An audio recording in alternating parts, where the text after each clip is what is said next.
and Query. I throw, you catch. It's not that hard, okay? All right, get the out of here. I'm going to talk a lot about drills and fundamentals. Watch it, watch it, watch it, watch it. On 93.5 Watch it. and 107.5. Boom, baby. The Fan. You ever watch Full House as a kid, Kevin? Sure. We got a full house in here today. We do. It is crowded on a Friday.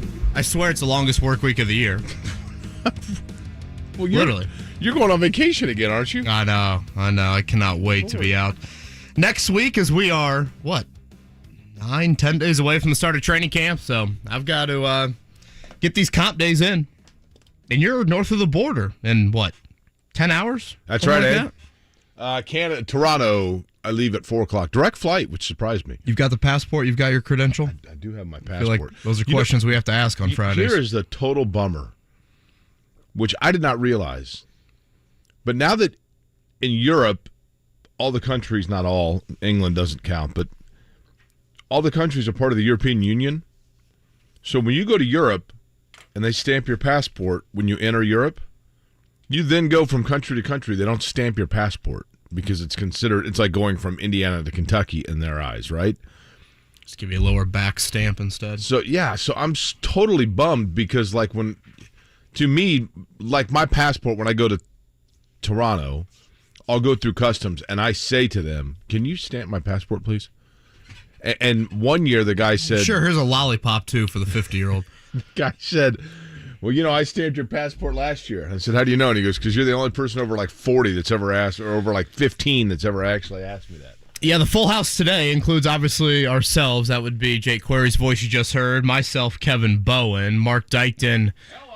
Back in the corner today, we've got Graham on the ones and twos. Graham, this is not your first time on the ones and twos, correct? Nope, but I'm running the show Monday, so I'm getting a little refresher, as Todd likes to call it. I love it. Well, thank you for that. And then Ryan Canfield, a student of mine, Jake, from this past year.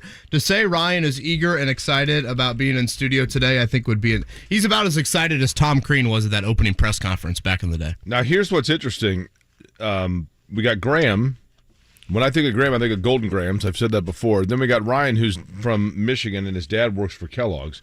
But Golden Grahams are General Mills, by the way. So there could be some turf wars in here. Well, I could see Mark Dykton cornering him and wanting a whole lot of cereal at some point here. Yeah. Now, go ahead. Ryan said he's here staying during his time here with his girlfriend from college. Correct, And Ryan, you just finished your freshman year, right? Correct. And I said, "Oh, you guys getting married?" And he goes, "I hope so." I thought, man, this guy's on the fast track, man. Well, key word there, going to be a sophomore. I think he's going to see a lot of talent here over the next couple of years, so we'll have to see how that progresses. But nonetheless, happy to have a full house here on this Friday. I don't consider myself a pessimistic sports fan. I know your fandom, Jake, maybe has kind of waned a little bit over the years, like team fandom, just in general with probably because most of the teams have waned over the years. I was going to say more from a professional sense for you. But when you were a diehard fan, would you consider yourself a pessimistic fan? Or doom and gloom? Yeah, you know what? Always expect the worst. People will tell you when it comes to Clemson football, which is probably the last team left that I have a true fandom for. Yeah, I'm always I don't think they can win this game. So, yes. To be fair, you were they got no chance against Notre Dame. And I was like, wait, what? Is this reverse psychology that you're trying to do here? And then, sure enough, they had no chance against Notre Dame. The whole car ride in this morning to work, all I could think about with the Reds starting the second half of the season tonight was Rick Carlisle saying it was fun while it lasted. Think so, huh? I mean, that's spoken like a true Reds fan, there's no doubt. Yeah, yes, it is. They've got the Brewers tonight. Of course, they just faced the Brewers, the team they're currently one game up on in the NL Central. They lost 2 of 3 to them before the break. Now they've got 3 with them out of the break, and that is a 3-game stretch that includes 16 straight games here out of the break where they are going to play teams either in the playoffs or a half game back. So that trade deadline coming up at the end of the month, boy, you're going to get quite the test for the Redlegs here coming out of the break. Now, here's the bigger problem for the Reds. I grew up really enjoying the Cincinnati Reds. There is a level of nostalgia to that. As I'd mentioned, there was a fabulous Reds gift shop kiosk next to the log flume or whatever it was called at Kings Island when I was a kid. I always wanted a Joe Morgan jersey. Finally ended up getting one as an adult. They won the World Series when I was a senior in high school. I vaguely recall like the 76 World Series, but I saw the Big Red Machine in their twilight. And you're always chasing that high, as I say. I went to Rusty Bucket the night that they were in the playoffs against the Phillies. I wore my Reds jacket and hat, and they got no hit by Roy Halladay, and I thought, okay. But I like the Reds like you, Kevin. This is, unfortunately, the reality of baseball when a Cincinnati Reds fan, you have a player that you enjoy, and then you get this kind of devastating news. Are you ready? This from Swing Graphs on Twitter. Elly De La Cruz is an exciting player, but he has a very big problem. His attack angle is second lowest in MLB. Only E. Hosmer is lower. This is costing him a whopping 81 points of XWOB ACON. So unfortunate B/CW/ his above average VBA, he could easily have top quartile contact quality. I trade the guy. Is that Jim Irsay's burner there at the end? What was the quartile part of it? I don't know what any of that means. That is some sabermetric dork that is sitting behind some computer looking at a guy that is arguably the most exciting breakthrough talent of the last 30 years in Major League Baseball and is trying to tell me that his big problem is the fact that the baseball's got a launch angle that is 0.8 angle percentages below where it's supposed to be. Okay. Yeah, I don't know much about baseball, but I know this. Elly De La Cruz hits the ball about as hard as anyone in Major League Baseball. He stole 3 bases on 2 pitches. As anyone in Major League Baseball, and he throws the ball about as hard as anyone in Major League Baseball. And the Reds are 22-8 since he got called up. I saw someone actually there's a lot of hyperbole in this and a lot of sarcasm, but one of the replies to that tweet actually said, this is the kind of stuff that has caused people to quit watching baseball. And there is an element of truth to that. The over-analysis of like computer sabermetric stuff has turned off some people, I think. Pretty easy numbers to follow. Right now, you look at the 6 divisions in baseball as the second half again gets underway today. 5 of those 6 right now have a lead that is 2 games or less. And we mentioned this earlier in the week. That's unlike anything we've seen in Major League Baseball returning from the All-Star break. So outside of the Braves in the NL East, you are getting some super competitive divisions throughout both leagues here. And again, the Reds and the Brewers underway later tonight. I mean, that is jumping right back into the deep end, right? A little nervous, little pessimism from Kevin Bowen, which I usually don't. At least I think I don't always have. I think today's going to be my 20th stamp on my passport. That's kind of exciting, isn't it? Did you see any of Trace Jackson Davis last night? Am I the only that's excited by this? No, I was counting the stamps on my passport. Yeah. No shock there. 14-7 for Trace Jackson in his Summer League debut. 20 minutes for the Warriors. Basically, you watch Trace Jackson Davis score at Indiana. Very, very similar in terms of how he went about scoring those 14 points in 20 minutes. For what it's worth, he did not attempt a three-pointer for the Warriors. And, Jake, I know we certainly talked about it, whatever it was, 4 Fridays ago, whenever it was, the morning after the draft.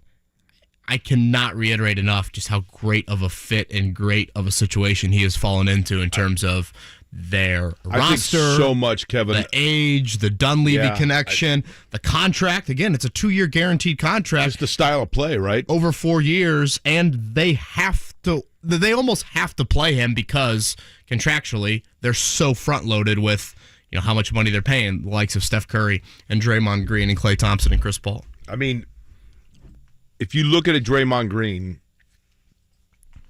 and Trace Jackson Davis is not Draymond Green, I get that. I mean, they are different players, but Draymond Green is a guy that his passing ability, just kind of where he positions himself offensively, it is the perfect fit for Trace Jackson Davis to just basically be the understudy to that, right? In other words, Golden State has shown a history of being able to utilize a player with a similar operating area on the floor as Draymond Green now with Trace Jackson Davis. I know there's still some drama to play out with Chris Paul and exactly what his role is going to be, but I would think that if Chris Paul is indeed going to be their second unit point guard, I would think that would be even more advantageous for a guy like Trace Jackson Davis and benefiting from certainly one of the best point guards this league has seen and best pure point guards this league has seen in quite some time. You know, I know Chris Paul's a great player, and I know he's had a great career. But if Chris Paul is going to be the final piece for a championship, wouldn't it have happened by now? I mean, literally every year, it's like death taxes, and Chris Paul's now with a team he's gonna put over the top. Every year, he's a great player, and Golden State probably gives him a great opportunity just because of you've got Steph Curry on your roster and Klay Thompson's and Draymond Green, but like, if it wasn't going to happen for him in Phoenix in terms of Chris Paul being the centerpiece or the final push, it's over, right? Like, he's going to be at this point. He's a passenger. Yeah, I would like to think that Golden State doesn't view him in that light as like, this is the guy we need to put us over the top. Like, I tend to think more of like the Andrew Wiggins type, or again, what is their kind of big situation there? Not some. I mean, how old is he? He's got to be close to. He's like 46. He's got to be close to 40. Is LeBron 40 yet? LeBron is 38. No, he's 38. He'll be 39 in December. Yeah. So Chris Paul's the same draft class and went to Wake for what, a year? 2 years, right? So he's got to be close to that. Yeah, he's 38. Chris Paul is? Yeah, born on May 6th, so he'll be 39 next May. God, you want to talk about a loaded, unbelievable? Well, I guess no. I stand corrected. They were not the same draft. Fourth pick in 2005 for Chris Paul. Who were the three in front of him? I would have to look that up. I'll look it up right here. I always get a kick out of this. There's always one that you're like, really? Andrew Bogut, Marvin Williams, Darren Williams. Yeah, boy. Darren Williams had a nice career, right? Andrew Bogut. Okay, Andrew Bogut. Andrew Bogut. That's right. Great trivia question. Andrew Bogut, one of the two players as a pair that the only time that the number one overall pick in the NBA and NFL draft came out of the same school in the same year. Huh. It was Utah with Andrew Bogut and Alex Smith. And interestingly enough, in my opinion, similar players in the fact that neither one of them had a career befitting the number one overall pick, but in their second stop, they were really good, solid players that had you drafted them 17th overall, you'd go, yeah, good career. Alex Smith was a fine quarterback. He was a good quarterback. He was, but people expect as a number one overall pick, you are a franchise-changing quarterback. Same with the center position. Bogut, by the time, later in his career, was a good player, solid player. Marvin Williams, good Lord. He was out of North Carolina, right? He really lingered around for a while. Yeah, he was kind of correct me if I'm wrong, but wasn't he like the freshman on the Sean May, Raymond Felton type I believe teams? That's correct. And he was wonderfully gifted. There's no doubt. I remember that thinking, like, this guy's going to be really He was good. one of those those 3-and-D wings that you thought would, honestly, a little bit of an Andrew Wiggins. I mean, you're right. Athletic as He Wiggins. played through 2020, so that's a lengthy. I think of was it Sheldon Williams out of Duke? Yeah. Mm-hmm. That guy was the one that. Didn't he marry a WNBA player or somebody Correct. famous? Was it Candace Parker? He had a child with. Did they marry? Was it Candace Parker? I mean, he was involved with for sure. Graham, are you up to date on your NBA, WNBA relationships? Yeah, not that one. Listen to his career. So no. Sheldon Williams. This okay. Maybe Sheldon it was Williams Rebecca played. Lobo. What's that? Maybe it was Rebecca Lobo. I'm looking here to see. But Sworn first it off, was Candace Parker. Never even heard that he's name drafted before. by the Atlanta Hawks. Then he plays for them for 3 years. Then Sacramento for 2 years. Then Minnesota for a year. Then Boston for a half a season. Then Denver for a half a season. Then the Knicks for a year. Then the Nets for a year. Then China for 2 years. And then like Taiwan for 2 years. And then the Erie Bayhawks. Now, you're going to be in the airport here in a little bit. Do you recall back, I think this was it was over the winter, when I shared with you my... Candace Parker is correct, by the way. They were married. Boy, you talk about major breeding potential there. Shout out to Philip Rivers, by the way, 10th child. Did you see that? The wife is pregnant with her 10th. Okay. I guess he's not listened to our ads One during more, March he's Madness. got an entire side of the line of scrimmage. I could see Philip enjoying being all-time quarterback in the backyard with that crew. That is true. Do you recall back in the winter, Jake, I was traveling and I shared a conversation in the line of TSA that I was creeping on? Do you remember this at all? Refresh me. Is that a cookie you're eating, by the way? That is a protein cookie, yeah. It's a good start. Very deceiving. It looks like a legit cookie. Okay, so I'm standing there in the TSA line. This dude is decked out in overtime elite gear. Oh, I do recall this. And he's on the phone with a guy that I did a little Google research on during the phone call because this dude is not being quiet. And he ended up being the head of recruiting at Overtime Elite. And this fella had just watched a 5-star prospect from Fishers in Jalen Harrelson the night prior. He's like, yeah, they played this team from Zionsville. They weren't great, but they weren't awful. You know, he's like describing the opponent. And at some point in the phone call, he's like, yeah, I've heard his family's great. I don't think they'd want a lot of money from us. I'm like, dear Lord. I mean, this just sounds shady as hell. Finally, he hangs up. We get through security, and I'm like, you know what? If this dude wanted to be discreet, he first off would not be decked out in overtime elite gear. Correct. Secondly, he'd be talking a little quieter than he was. He wanted you to hear him, yes. It almost felt like that. Yep. So I asked him afterwards. I was like, what'd you think of Harrelson? I hear he's a pretty good player. And initially, he's a little caught off guard by it, but then he kind of opened up, and he talked about, you know, what he thinks of him, thinks he's a great player, this and that. And he ends the conversation with, this state is too rich with basketball talent.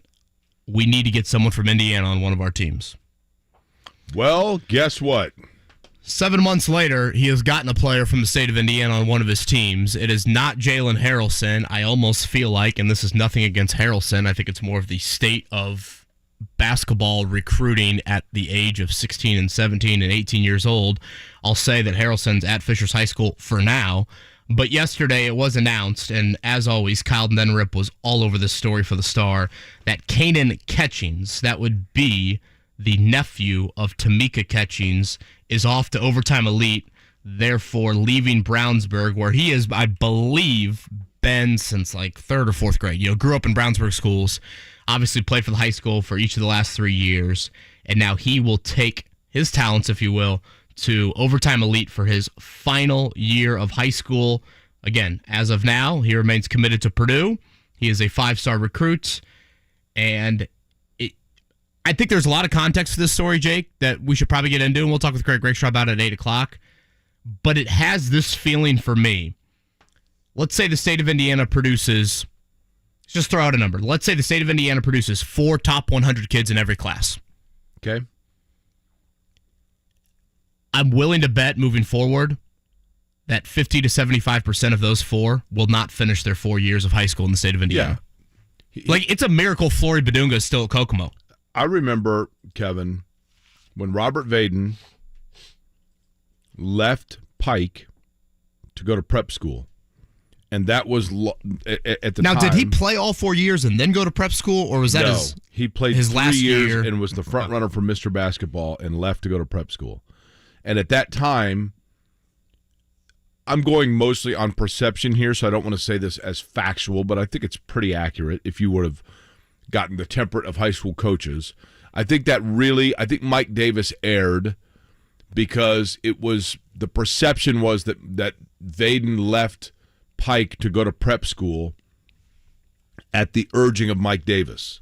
And I think that created a pause amongst high school coaches of having Mike Davis around because, you know, it fractured the relationship between Mike Davis and the high school coaches of Indiana because they thought, well, he's going to farm kids out and take them away from my program.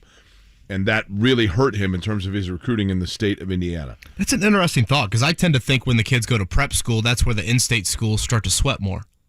Like, I would think Purdue is going to sweat more now that Kanan Catchings is at Overtime Elite than if he were at Brownsburg. Like, if you're Mike Davis, wouldn't you want to keep him at Pike? Because if he goes to prep school, then it's more of a national view. I can't remember the reasoning that he went to prep school. I mean, it might have been an academic thing. I can't remember. Fair point by you, for sure. And definitely, different era, though, is what I'm getting at. Different era, right? Mm-hmm. But the one thing about these, so like Vaden went to a prep school at that time. Brighton Academy or one of those. I can't remember which one. Brewster. Yeah, but these Overtime Elite and the G League Shock or whatever it is, and these different things. Remember Paul Scruggs when he left Southport to go to some basketball academy that was like at a strip mall of a closed All-American Burger in Fresno or something like that. Yeah, Miles Colvin was someone that thought to be going to Overtime Elite at one point. He ended up staying at Heritage Christian, but yeah. When this is the danger to me, and this is just my opinion, Overtime Elite, I'm sure it was founded in 2021. Damian Wilkins, who I think was a Pacer at one point, is like the head of it or very high up in it. Yeah, the Thompson brothers that just got drafted. It appears as though Kevin Ollie's involved. I mean, I do think that there are some people there that know what they're doing. But the problem with like an Overtime Elite and then the auxiliaries below it. When I was in high school, Kevin, I had a really good friend of mine was probably my best friend in high school. Was a Division I basketball recruit. Different era. It wasn't like today when you have the rivals and all that, right? But he went to 5-star basketball camp. That was the camp of the time. Later supplanted by the Nike All-American camp. But 5-star basketball camp was the camp that you by invite back in the day. And he would come back and give me like a 5. And I played basketball at North Central in my early years, and I was an okay player. I wasn't a great player. I was an okay player. Was not great. But I would wear like the 5-star T-shirt or the 5-star hat, and I acted like, it was so important for me, like at 15 years old, to be somebody, right? Like it is for anybody at 15. So I played the part like I was a big recruit. And he would even give me letters. He would get, back then you would get formed letters in the mail from college basketball programs, and if you were interested in the school, you filled it out and sent it back. The ones he had no interest in, he would give to me, and I would fill them out as me and send them back. I kid you not. Bobby Wilkerson was an assistant coach at the University of Colorado, called me at home to ask me if I wanted to come take a visit to Colorado because of a sheet of paper that I filled out almost entirely. I didn't lie about anything on it, but I was I was a fringe high school player, let alone college player, but I wanted to be, basketball was so important to me. And was I a poser? Hell yeah, I admit it. Right? I wanted so badly to just be like in that arena. And I was fascinated by it, and all my friends were in it, whatever. I think that you have guys now, like coaches now, that they are the adult version of that. I'm not saying Overtime Elite, but I think that parents need to be cautious that there are umpteen number of AAU coaches or summer program coaches or institutions or whatever else that are there because they want to be a part of like the 5-star thing, whatever. I don't think Overtime Elite's one of them, but there are a ton of them out there. And Paul Scruggs, I think, is one of them that fell victim to it. Yeah, I said a few minutes ago that I think there is some context around the Kanan Ketching situation that needs to be pointed out. And again, I thought Kyle Nenrep, outstanding job yesterday in reporting on this, spoke with Kanan's mom, so Tamika Ketching's sister. And she had mentioned that traditional school has been difficult for Kanan.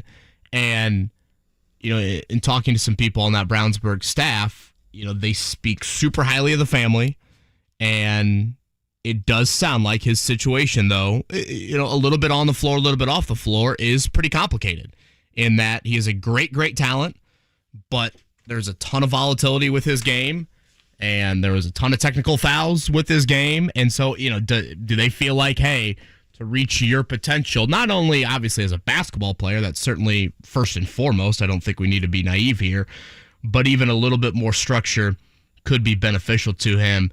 What also Kanan's mom pointed out, and I kind of forgot this, and I think we know Tamika Ketching's career, but maybe we don't know it dating back to high school. Tamika's parents divorced when they were in high school, the mom was pointing out. And so Tamika, I think, was the Miss Basketball in Illinois as a sophomore. Parents divorced, and then she moved to Texas for her final 2 years of high school. And the mom pointed out there was an element of like, hey, you've got to grow up a little bit and those sorts of things. And nothing against Tamika personally, but it just kind of forced her into a little bit more of that. Obviously, she had a wonderful career also in Texas, became the Miss Basketball there, and then the rest is history with her career at Tennessee and beyond. So I understand there is some context around this, but it's just such a bummer that, from a local standpoint, this stuff is happening. And again, I think it's a lot shadier than maybe this story sounds like. Well, when I heard that phone call in TSA and heard how they talked about Jalen Harrelson, how they talked about Jalen Harrelson's family, the pursuit of him, whether his parents would want money or not, I'm thinking this sounds shady as bleep in hell. And I hated it. I know some people on the Fisher staff. I was like, do you guys know this is happening? And they're like, yeah, sadly, we do.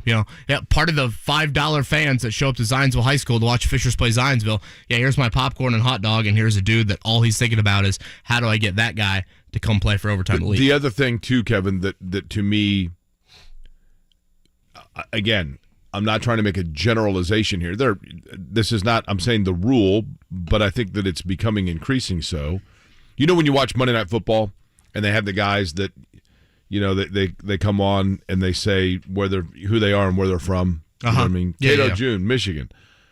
So I think Ohio State. That's right, the Ohio State University. With big-time college basketball players now, more and more of them, I think, if you were to do that, instead of hearing them say, Mac Gaddis, Pike High School, instead of hearing that now, you hear, Jake Query, Indy Speece. Like, the AAU teams are how players identify themselves now, above and beyond the high school team.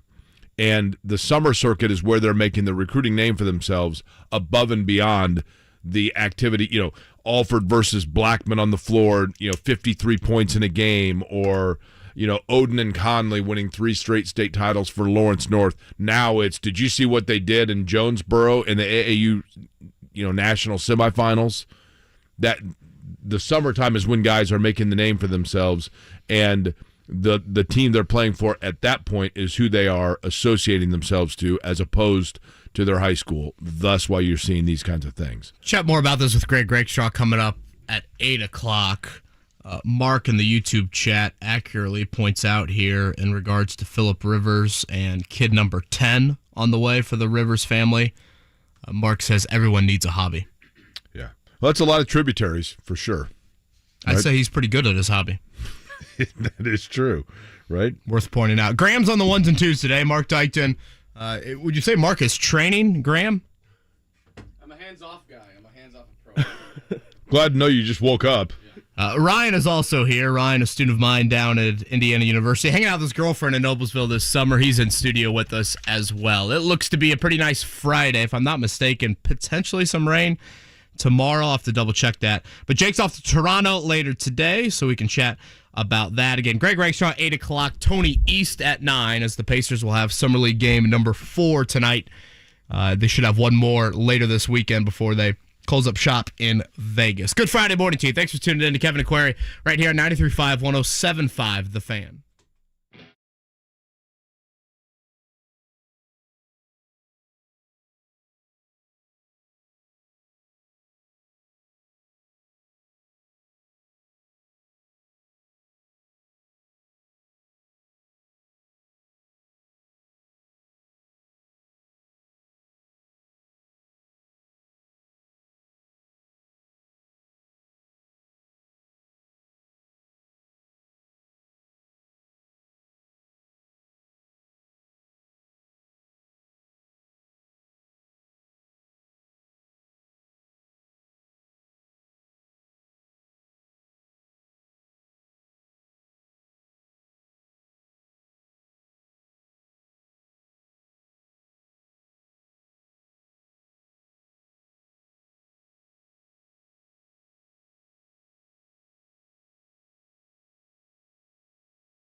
The Pacers will have game number 4 in the Summer League. Again, they're veteran guys done for their time in Vegas. Last night, we did see the Summer League debut for Trayce Jackson-Davis. A hamstring injury had sidelined him for all of Vegas. I actually think Golden State had a few games prior to Vegas, so he had not played yet. 14 points, 7 rebounds, 20 minutes for Trayce Jackson-Davis.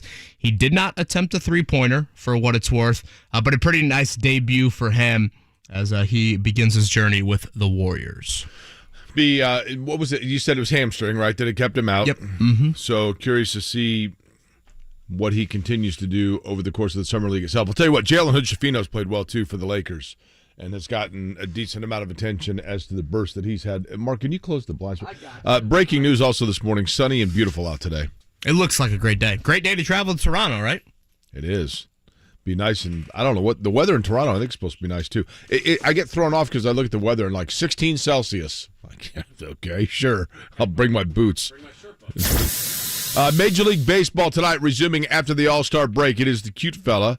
They are hosting Miami, but most importantly, the Reds and Brewers. Tonight, 7:10 down at Great America, and that one is big to get things off to the right foot. Kevin has already decided that Milwaukee is going to sweep the Redlegs to start the second half. Doom and gloom time, baby.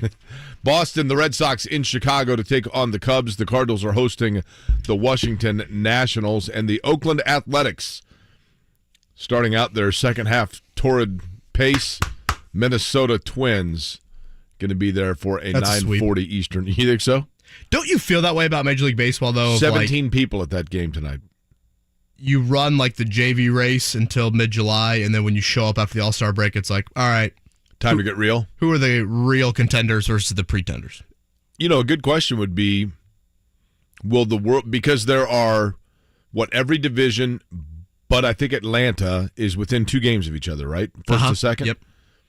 Will the World Series feature, is there any chance the World Series will have both teams be teams that were leading their division at the All-Star break?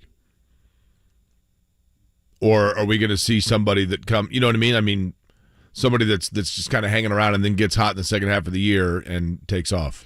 Feels the like Braves Atlanta did that a couple years ago, right? Is that the COVID year? Is that when the Reds didn't score a run in those two the COVID year games? was the Dodgers, right? The Dodgers and Astros. That sounds right. And it was in Dallas, is that right? Ryan's looking at me like I'm... Ryan, diehard Tigers fan over here. What's the question, Jake? We're talking about the World Series and you're a Tigers fan, so you know we're challenging here. The COVID year, the World Series when it was remote played in the Dallas area, was that the Dodgers and the Astros? That was the Dodgers and the Braves or Rays. Dodgers and Rays, really? Okay. The Rays are like the most obscure team in the World Series that they've attended. Now, they didn't introduce their players at the All-Star game, right? Did I see that? The Rays didn't? Well, I guess Major League Baseball did not introduce the Rays player. Trisha Whitaker did not look happy about it on social media. What, they just forgot the guy or what? You know, aren't the Rays a tad forgettable, unfortunately? I mean, they play in front of more people than do the Athletics, right? Greg Rakestraw. The A's and the Rays playing in front of a combined 37 people on average. Greg Rakestraw going to join us at 8, Tony East at 9, something we'll do a little bit later in the show. Zach Edey was out at the ESPYs earlier this week. I don't think, maybe I've just missed it. I don't think we've gotten a ton, if any, public comments from Edey on why he is returning to Purdue. So we'll play that audio coming up in a little bit as well. Again, good Friday morning to you. Thanks for tuning in. Kevin Aquari right here, 93.5, 107.5, The Fan.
Kevin, I love this. Ryan from Kalamazoo, who is one of your students at IU, is shadowing today. High energy from Ryan. He is feeling confident the Hoosiers are going to shock the world and knock off Ohio State in football this year. Yeah, I don't know if he feels more confident about proposing to his girlfriend in the next 6 months or Trace Jackson Davis's brother. So, Ryan, you got a girlfriend? Yep, getting Ohio married. State. Okay. Not a lot of college freshmen would drop I guess sophomore now, would drop a line like that.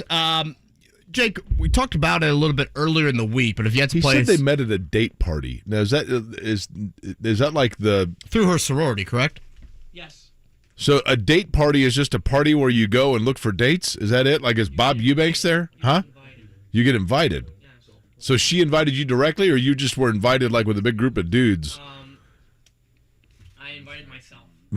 I like that. Invited myself. Yeah. Okay. Well, the goal is for a successful date night, but avoid the hobby that Phillip Rivers has seemingly accomplished at a very high level as child number 10 on the way for the Rivers family. Here it sounds like. Tyrese Halliburton made an appearance on Paul George's podcast earlier this week. I know full well there will be a section of Pacers fans that are like, nope, I'm not going to listen. I don't want to. It's, Paul, I still hate Paul.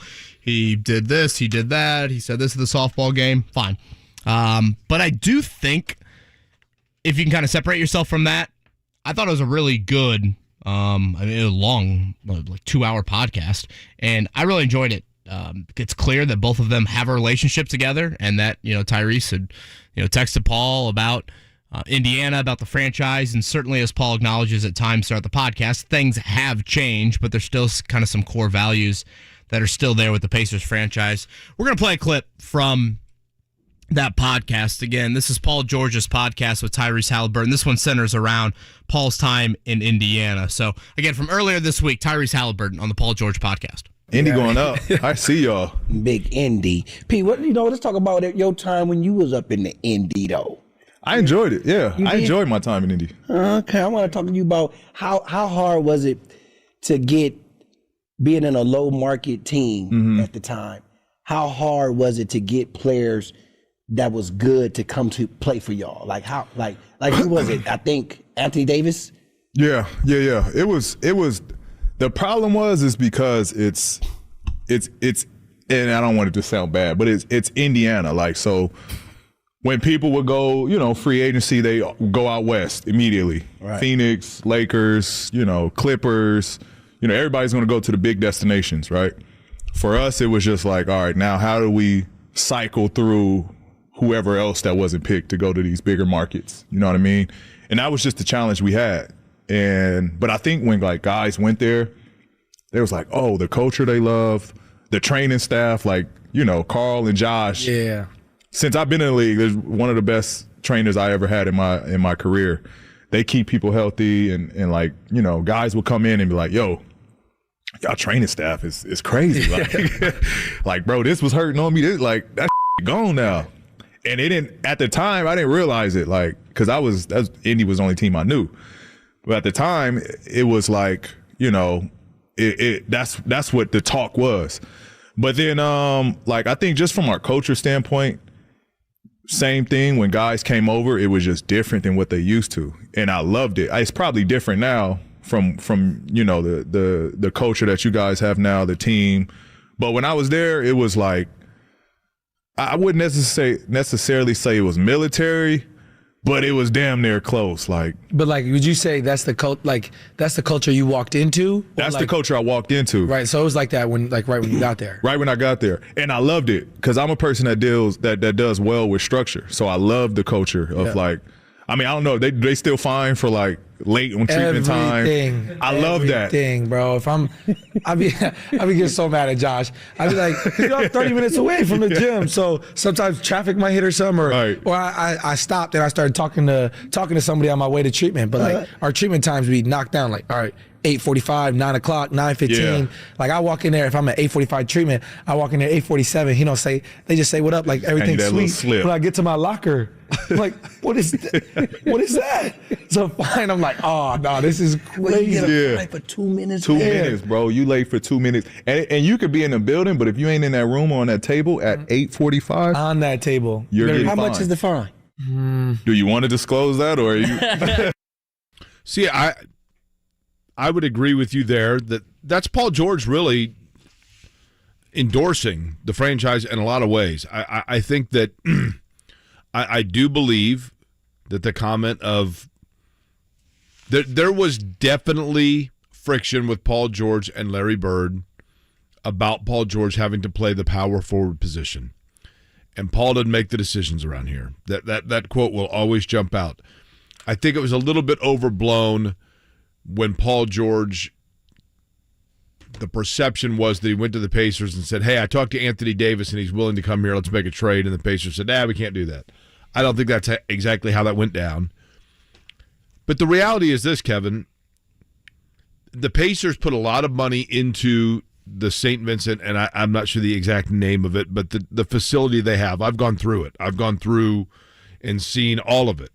I mean, everything from the cafeteria area to the workout pools to the waiting pools to the treatment rooms, all of it. And it's state-of-the-art. And for the NBA, it's state-of-the-art. Yeah, certainly. And the one challenge that the Pacers have, and it's the same challenge that, quite frankly, Milwaukee has and Detroit has, and I truly believe this, I don't know that it's as much the perception of market. And don't kid yourself. I mean, when we had the woman on from Altitude to talk about Bruce Brown from Denver, I mean, she talked about Indianapolis, remember? And she's like, well, keep in mind, I went to college in Bloomington, Illinois, so I know what it's like over there. I mean, Bloomington, Illinois is literally in the middle of a cornfield. That's the perception of Indianapolis. Still. Maybe not as much so as it once was, but there is that element of it. But I think the bigger challenge for the Pacers in getting players here, quite frankly, is this simple. And that is, when you play in the NBA, you know that whatever city you're playing for, you are moving there in early October and leaving in April. So that means November, December, January, February. Indianapolis, Minneapolis, Milwaukee, Detroit, Philly, for that matter. I think people are like, I don't want to go somewhere where I don't see the sun and it's 10 degrees. I think that's the number one obstacle. And then there are certainly other cultural aspects of Indianapolis that might hold itself back a little bit. But so I believe what Paul George is saying there. Look, the challenge was getting other guys to come here just because the elite levels are going to go to, and what did he say? Phoenix, Miami, Los Angeles. What do they all have in common? They're culturally diverse and that the weather's beautiful. Yeah, I will be really interested over the next handful of years, the presence of Halliburton and what can that do? You know, how big of a pro is that for guys in viewing this as a potential destination? You know, it's going to be one weekend out of the year, and it certainly is not the norm. But, you know, does the All-Star game coming up in February, does that change, you know, what that perception looks like? But I think kind of getting away from that debate, which obviously is a debate that we have on an annual basis about the Pacers when it comes to free agency and things like that, I do think, again, Pacers fans would enjoy listening to that podcast. I enjoyed it. I thought it was a good back and forth. They get into a lot of other things that are not just necessarily like Indiana-centric. I mean, certainly there's more Pacers talk with that, but, you know, both of them kind of sharing, I thought it was a really funny back and forth, both of them being like, okay, what is your biggest weakness on the basketball floor? Like, what can you not do? Paul George was talking about how when he jumps, he can only go off of like a certain leg pattern, if you will. Like he says he's not a natural jumper off both legs. I found that to be interesting. Halliburton was like, I feel like I'm incapable of playing slow. And, you know, I guess maybe that's not the biggest weakness in the world. You look at the Pacers last year, their transition was right up there with anybody in the league. Paul had a great Larry Bird story, you know, one of those stories of, you know, Larry's dressed in, you know, slacks and a button-down shirt, and Paul says he's never seen him shoot a basketball in his life, and next thing you know, the ball rolls over to Larry in the corner.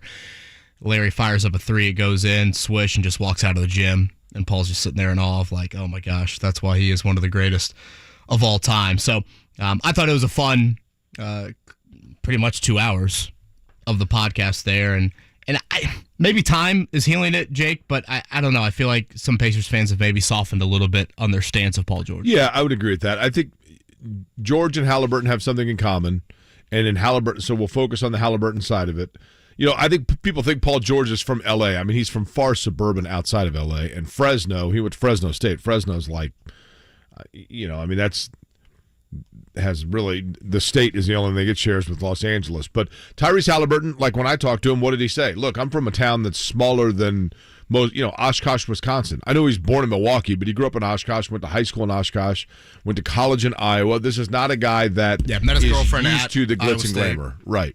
So being off the radar is going to be, not off the radar, but you know what I mean, being in a city that doesn't have the media spotlight. Reggie Miller craved that media spotlight, and yet he managed to get it here for 18 years. I've always said, people that say that you can't get media endorsements and dollars in Indianapolis need to realize the most advertised athlete and marketed athlete in professional sports of the mid-2000s was Peyton Manning when he was the quarterback of the Colts. It can be done if you're a star. Pacers' final summer league, regular season game coming up tonight. That is a 7 o'clock tip against the Mavs. They should have one more game this weekend. Again, expect a whole lot of run for those rookies. We'll see if Jarris Walker continues to play. I assume he'll play another game, but if I'm not mistaken, I think Benedict Mathurin didn't play the entire summer league schedule last year. Obviously, Ben Shepherd, Isaiah Wong, Oscar Tshiebwe, some of those other guys getting more run for the Pacers here to close out Summer League. All right, on the other side, we'll talk to Greg Rakestraw, get his thoughts on the Kanan catching situation and more. We'll do that with Rake next here. Kevin Aquari, 93.5, 107.5, The Fan.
107.5, The Fan.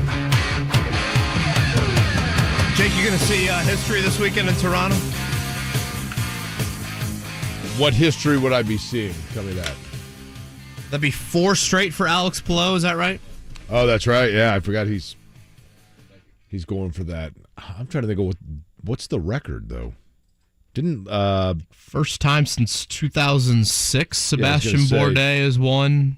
D'Amata, I think, would have had. I think the record is it Bobby Unser with 7 in a row, maybe? I'd have to look that up, actually.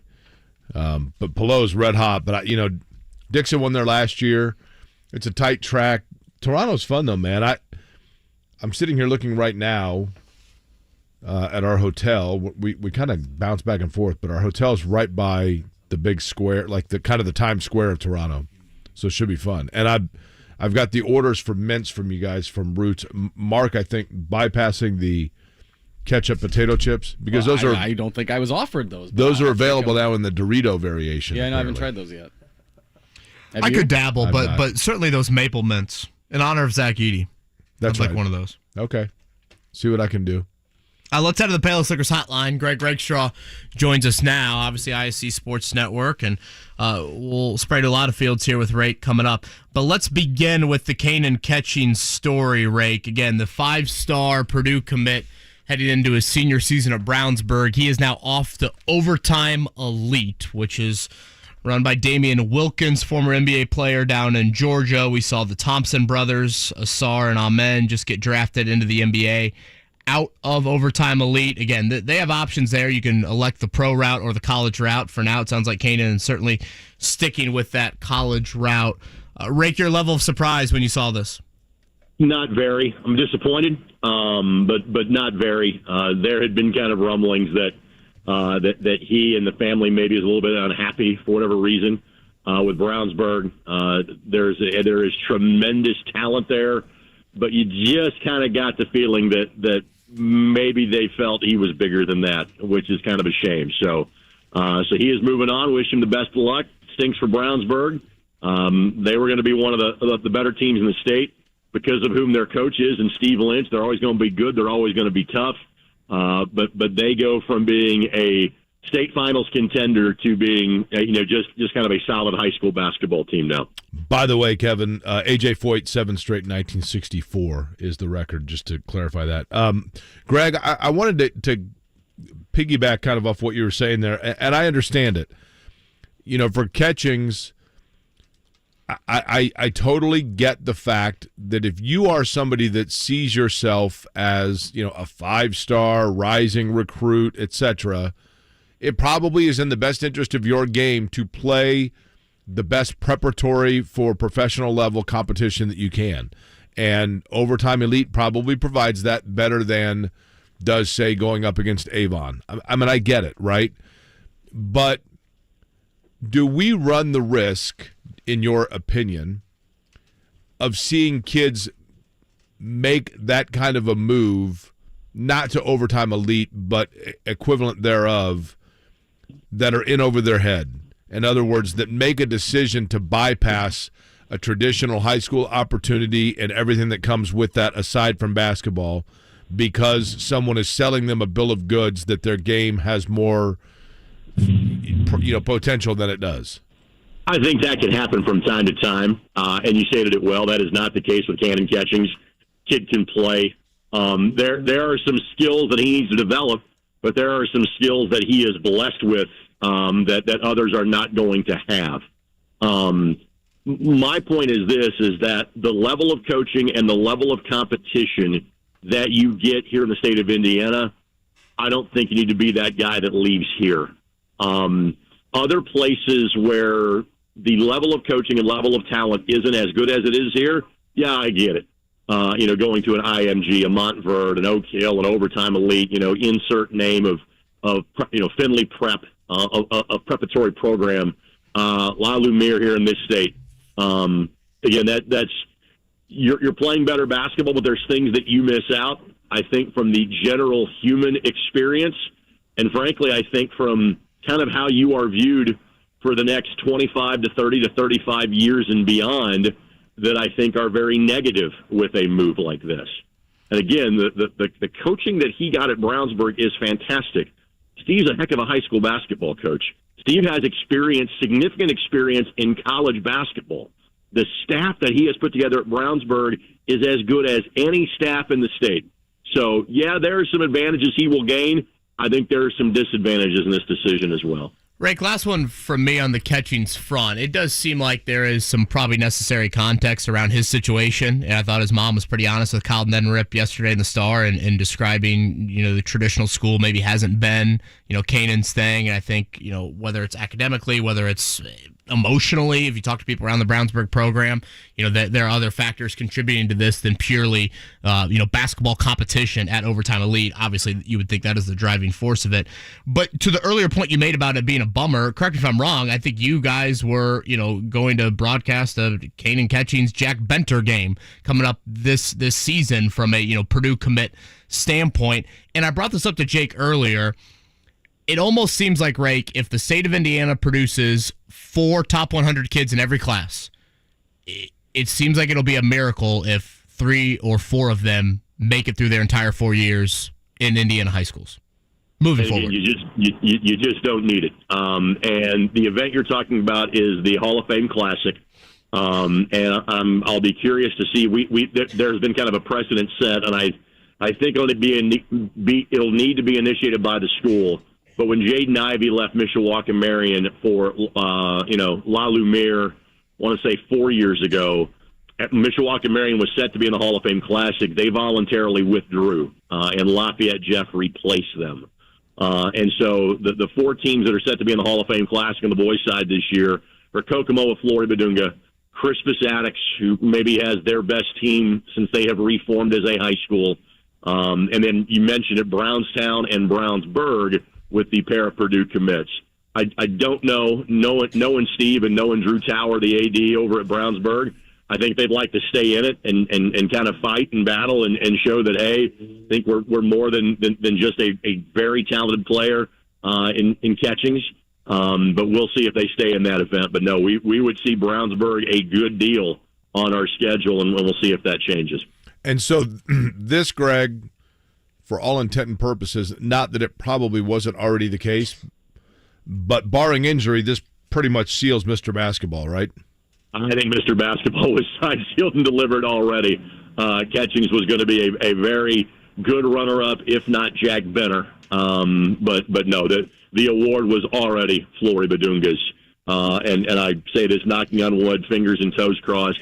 Barring something of an injury, it's Mr. Basketball belongs to Flory Badunga. And so I've heard with Badunga, who I've not seen play a lot, Greg, you have. Greg Rakestraw is our guest on the Payless Liquors Hotline. With Badunga, what I've heard about him, you tell me if accurate, wonderful player, obviously, all the bells and whistles, all the potential in the world.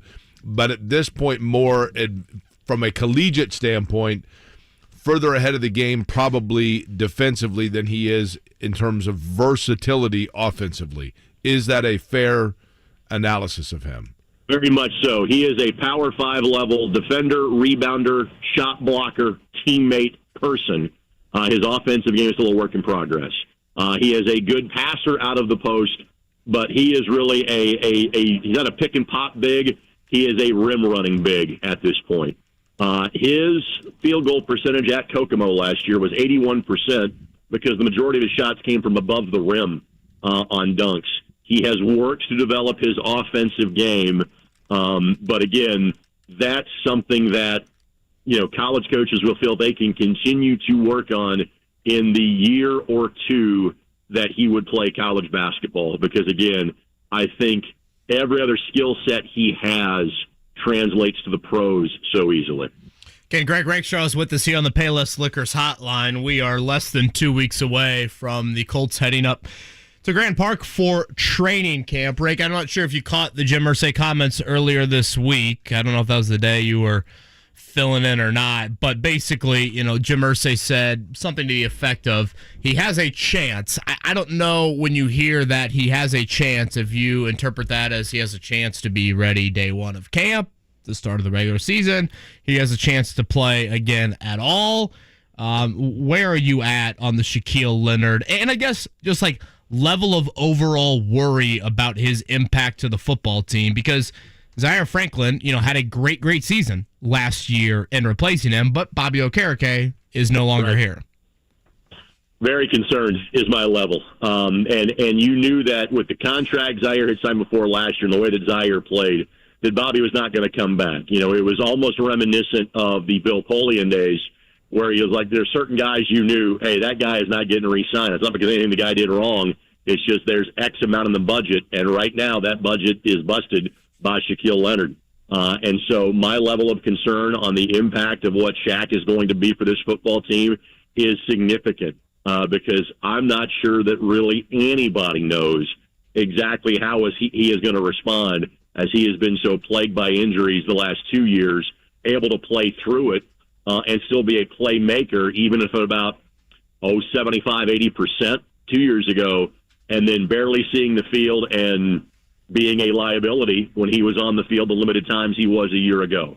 So my level of concern would be significant about what number 53 can be able to do for this football team, and forget what training camp looks like in 2 weeks. Everything for him is about September the 10th. What sort of shape will he be in, both physically and mentally? More starts this year for Gardner Minshew or Shaquille Leonard? I would hope Shaquille Leonard.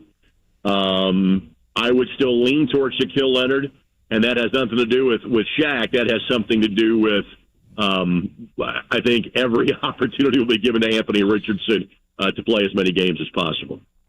Greg, when you really read like the precedent of tea leaves, Greg Rakestraw, our guest here, in terms of player injuries for the Colts and the way that they answer the questions or address it, and I'm talking about Jim Irsay, who I think is pretty candid. And I've always appreciated his transparency in that, right?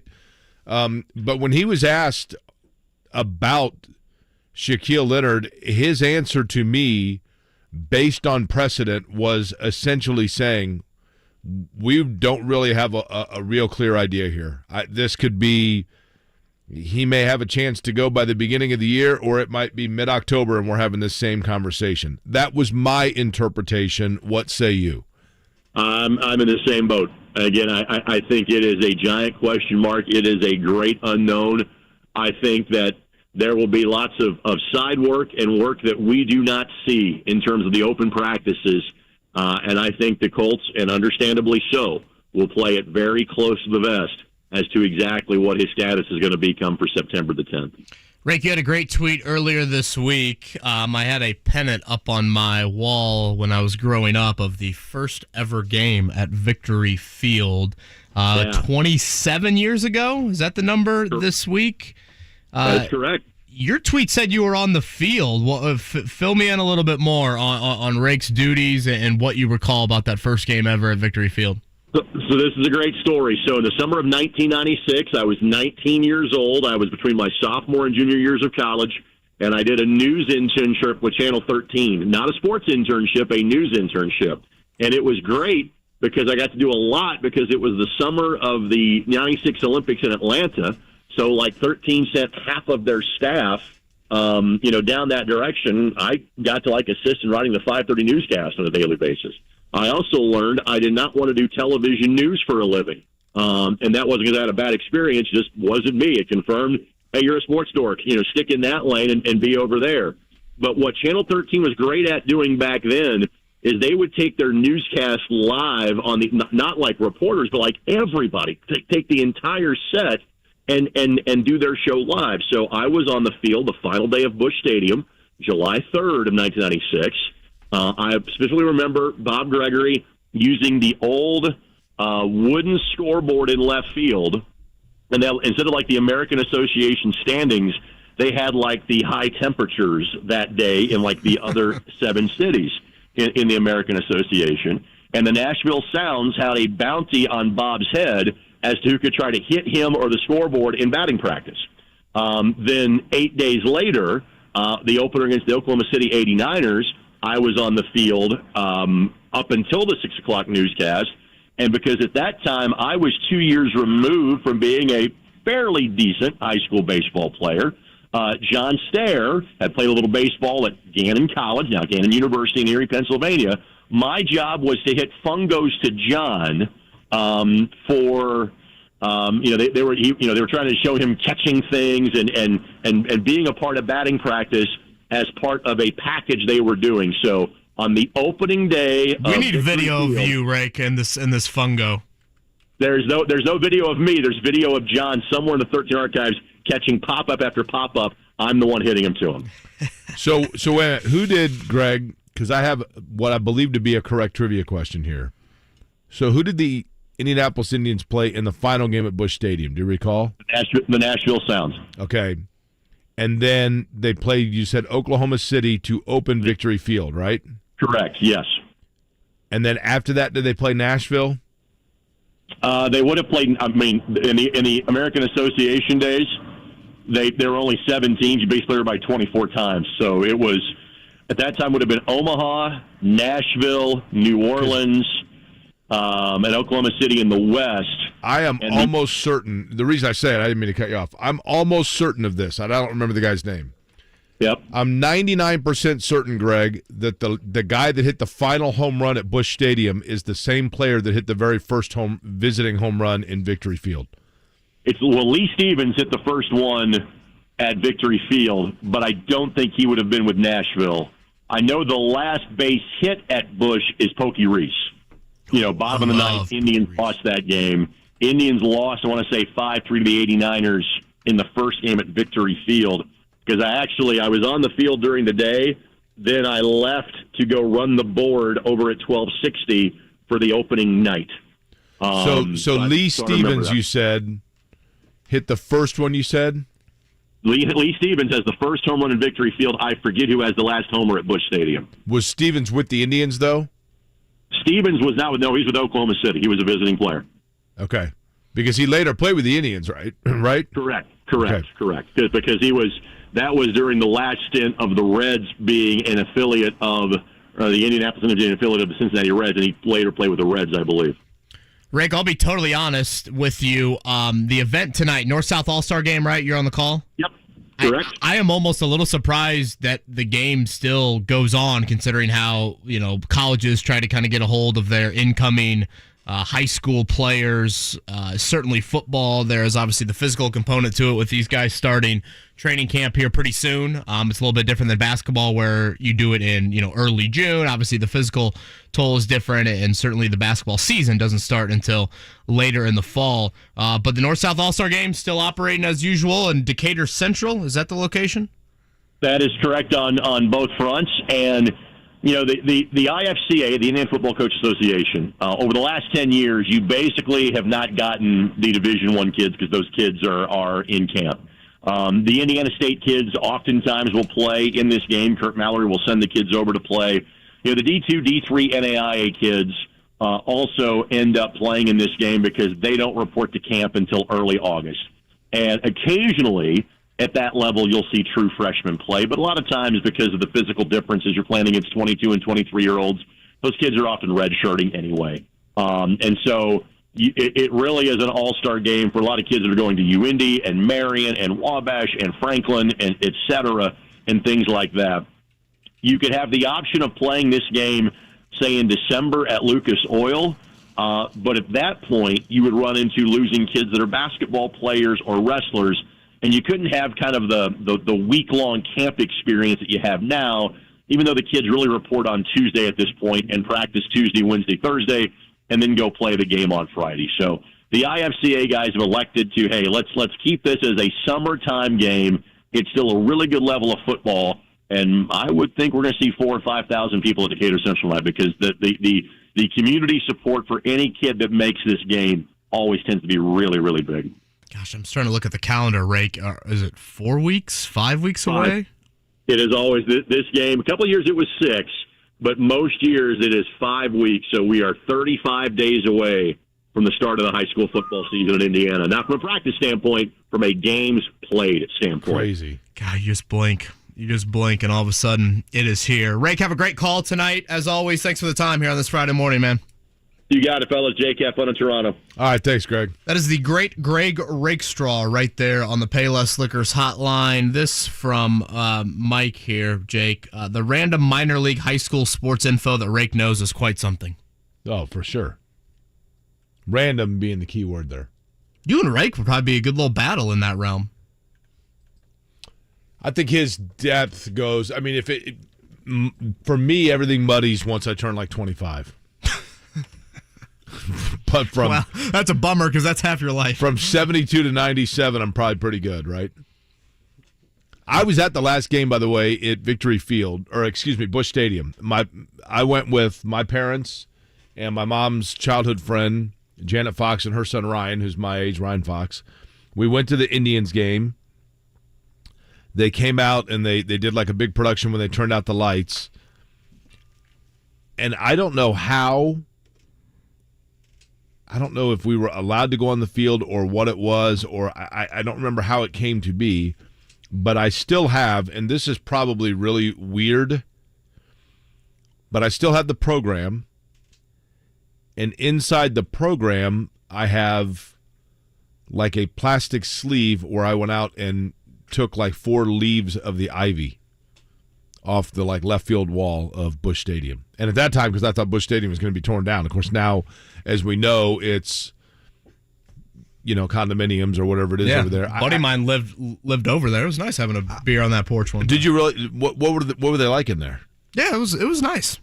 Yeah, I mean nothing crazy, but yeah, certainly got the job that area. I think, Kevin, there was great hope that area would be kind of the anchor of that area becoming like a Fountain Square type area where there was, kind of a revitalization of the area itself. You now have, and I always forget the name of it, the brewery that's now right across the street, which is fabulous. I mean, there's a microbrew place across the street that's fabulous, and then of course the big muffler guy. Oh yeah, Rosie's so afraid of him every time we drive by.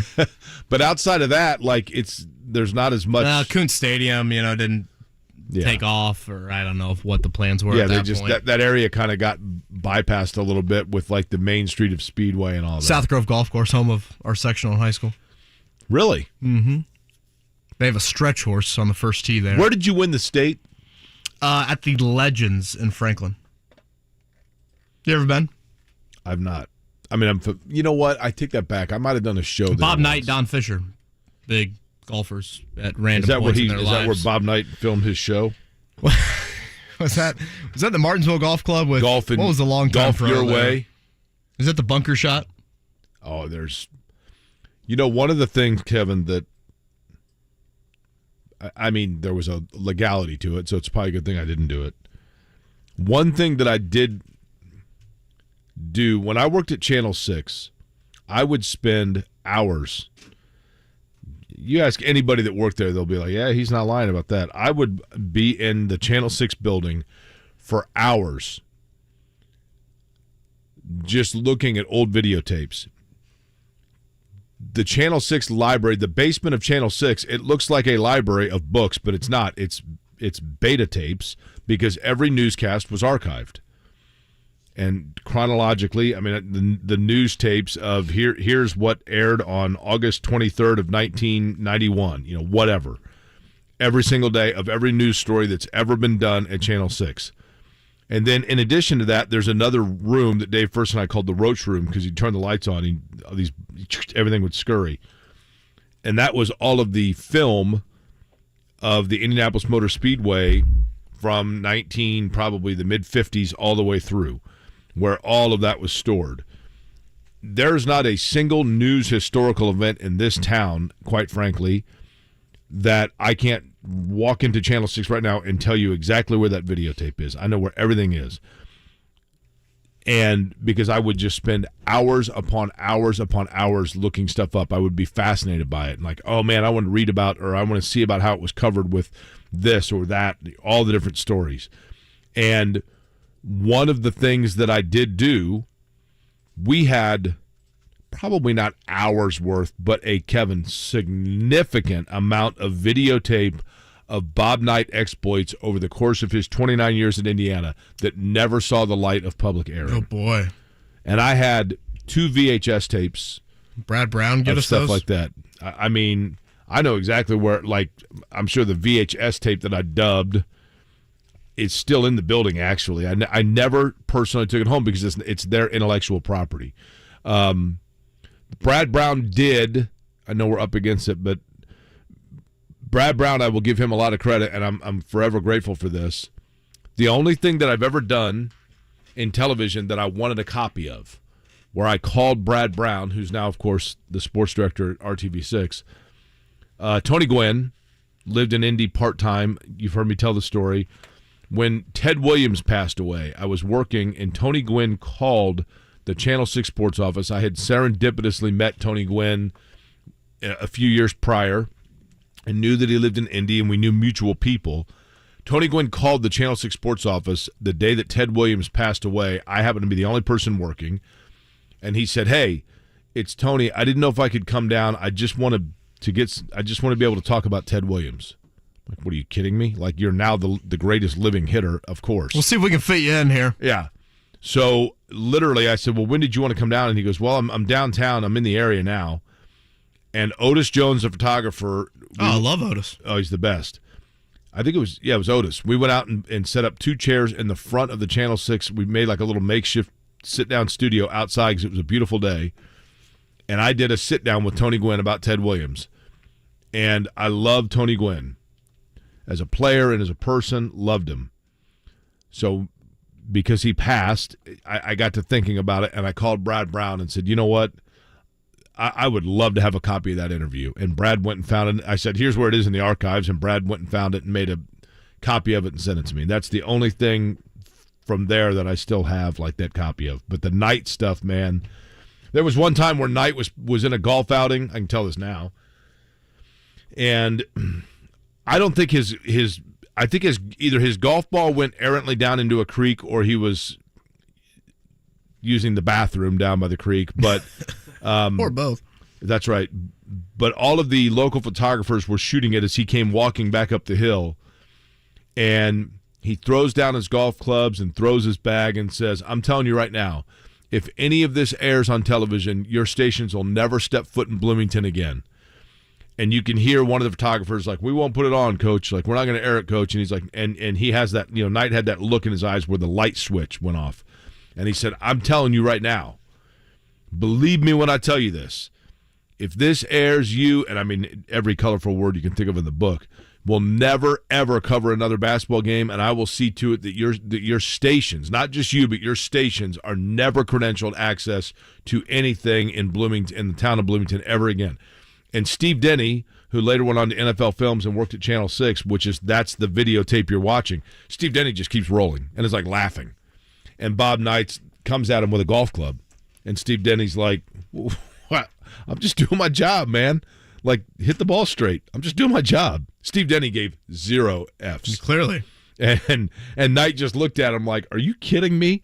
And I think Knight kind of respected that stuff, right? And then just got on his golf cart and, you people with your, and then I remember they ought to shoot every last one of you. And then he got in his golf cart, and sped away, went to the next hole. And then probably the next day saw Steve Denny. "Hey, what's up?" Yeah, not incredibly fond of the media industry. Bob Knight. That is correct. We're going to play a Zach Edey clip coming up here in a few. Again, Zacho at the ESPYs earlier this week. I don't think we've had many, if any, public comments from him, particularly on camera, about his decision to return to Purdue.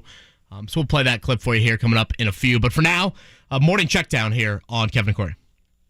The Morning Checkdown. On 93.5 and 107.5 The Fan. First off, let's get to the big breaking news here, Kevin. This just happening right here, and I've got to read it. "Hey, Jake, my name is John Kirk. I'm the publicity vice president for the Circus City Festival in Peru, Indiana. On behalf of the Circus City Festival of Peru, I would like to formally invite you to come next week. Let me know what day works best, and I'll get you tickets." You're tossing peanuts to the elephants. I am going, baby. I'm putting on my big floppy shoes and driving me to Peru. Don't you love the line, "on behalf"? Yeah. We've got the suite at the Best Western right off 31 calling your name. Bring Shannon, bring Boo, bring everybody. Shannon is elephant ears you can eat. Shannon, native of Denver, Colorado. Shannon Walsh thrilled to know that on Wednesday we got ourselves a date up 31. Let's go. Unbelievable. I am all in, baby. Last night in Summer League action, Trace Jackson Davis made his debut. 14 points and 7 rebounds for Trace in 20 minutes of action. And it's been a hamstring injury that sidelined Trace for really the past week plus. If you watched last night, typical Trace in terms of how he scored, excelling on the pick and roll, great cutting, finishing around the rim, all of those things. Did not attempt a three-pointer for what it's worth. So Trace Jackson Davis again, Summer League debut for him. The Pacers Summer League continues tonight. They've got the Mavericks at 7 o'clock. It'll be game 4 of 5 for the Pacers. Again, they are at the point now where they are playing the youth of the Summer League, the real youth, and that would be Jarris Walker, Ben Shepherd, Isaiah Wong, Mojave King, those draft picks. So no more Benedict Mathurin, Andrew Nemhard, and Isaiah Jackson in Summer League. Did you see, by the way, I don't know if we mentioned it already. If you did, I apologize because I'm heading the clouds over the circus here. Obi Toppin, did you see the jersey number? Uno, Obi-Wan. Obi-Wan, baby. Who said it? Who was the first to say it? Obi-Wan, baby. Jarris Walker switching now to jersey number 5, I believe, right? Were you the first? I feel like there was a lot of people out there saying Obi-Wan. The second Obi-Wan. that he came here, I was like, he has to be number 1, right? Yes, I was the first. Come on. Probably his entire career, people have called him Obi-Wan. Jarris Walker was 25, I believe, at Houston, so the switch there to number 5 for Jarris Walker. Major League Baseball resuming, of course, tonight after the All-Star break. It is the cute fella. That's the Baltimore Orioles hosting the Miami Marlins, but most importantly, Reds hosting the Brewers. That's a big one in the NL Central. 7:10 first pitch, Great America Ballpark in Cincinnati. Cubs hosting the Red Sox. The Cardinals are hosting the Washington Nationals. The Oakland Athletics looking for win number like 14 on the year, something like that. Oh, higher than that. Well, probably half the crowd is, yeah. Hosting the Minnesota Twins. Also in baseball, by the way, Jim Foster out at Northwestern as the head baseball coach after allegations there of hazing taking place within the Northwestern baseball program. They were like, oh, good time to release this now. Let's just sweep this one under the old rug. All right, Toronto is where Jake is heading here later today. It is a very busy time for IndyCar over the next 4 weeks. You get 5 races in 4 weeks, 2 in Iowa next weekend, then Nashville, back to Indianapolis for another road course race here. Jake, the lead for Alex Palou, if we played out this scenario 100 times, he wins the season series. How many of them? 98. He's got a huge, assuming that he is able to start the rest of the races and doesn't have an injury or something like that, or something that doesn't happen, he has put himself in a very, very good position. But this is also the time of year typically when Scott Dixon kind of gets going. But Dixon won at Toronto last year. He's going to need that kind of a start to kind of jumpstart things. But it is certainly Palou's to lose, no doubt about that. Race can be heard on Sunday, by the way, on this radio station at 1:30 p.m. And don't think you're just going to flip on the old tube Sunday and find it. It takes a Peacock subscription to find this week's race. This is exclusively on Peacock, so Jake and Company, obviously always a great listen, but I have a feeling a few more will be tuning in for that, as Jake said. 1:30 coming up on Sunday on these airwaves. By the way, Ryan, who's shadowing us, is currently looks like online shopping. What are we looking at here? Ohio shirts, right? Okay. He's a native of Michigan. He's looking up some sort of Ohio sucks. What do you got there, Ryan? I'm looking at a shirt that says tips for driving in Ohio, and it has all the plays that Michigan used to score against Ohio State in November last year. Okay. Now, you said tips for driving, right? I want to make sure that we clarify that there. Tips for driving? Tips for driving in Ohio.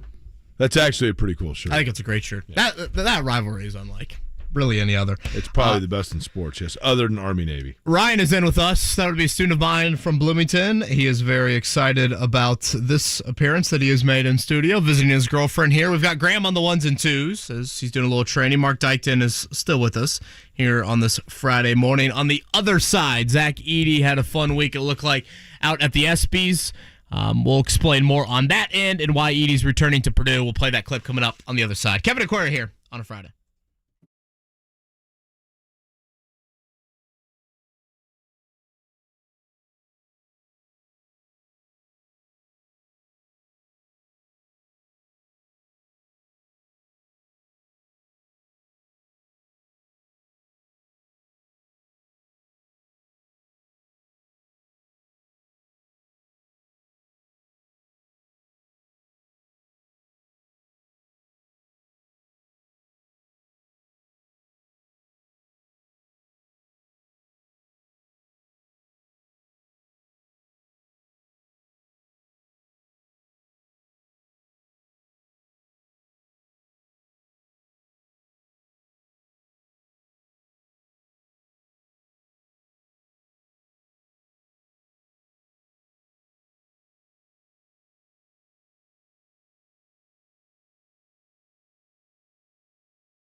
21 minutes before the hour of 9 o'clock. Good morning to you. Jake Query along with Kevin Bowen and a cast of hundreds in here in the DriveHubler.com studio on 93.5, 107.5 The Fan. 24 years ago today was the release of the most overrated garbage movie of all time that we'll get to in just a bit. But before that, we know that Zach Edey's coming back to Purdue finally, perhaps, even though I think we have a general guess as to why, Kevin.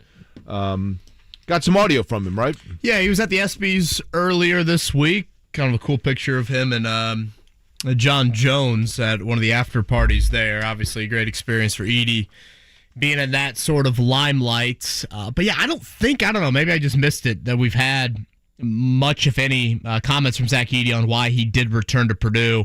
So this clip will play, again, coming up here from the red carpet at the ESPYs earlier this week. Zach Edey on why he was returning to Purdue. It was a bunch of different things. At the end of the day, I kind of just wanted to do what would make me the most happy. I think kind of taking another year. The NBA it's obviously a great game. It's obviously a great thing.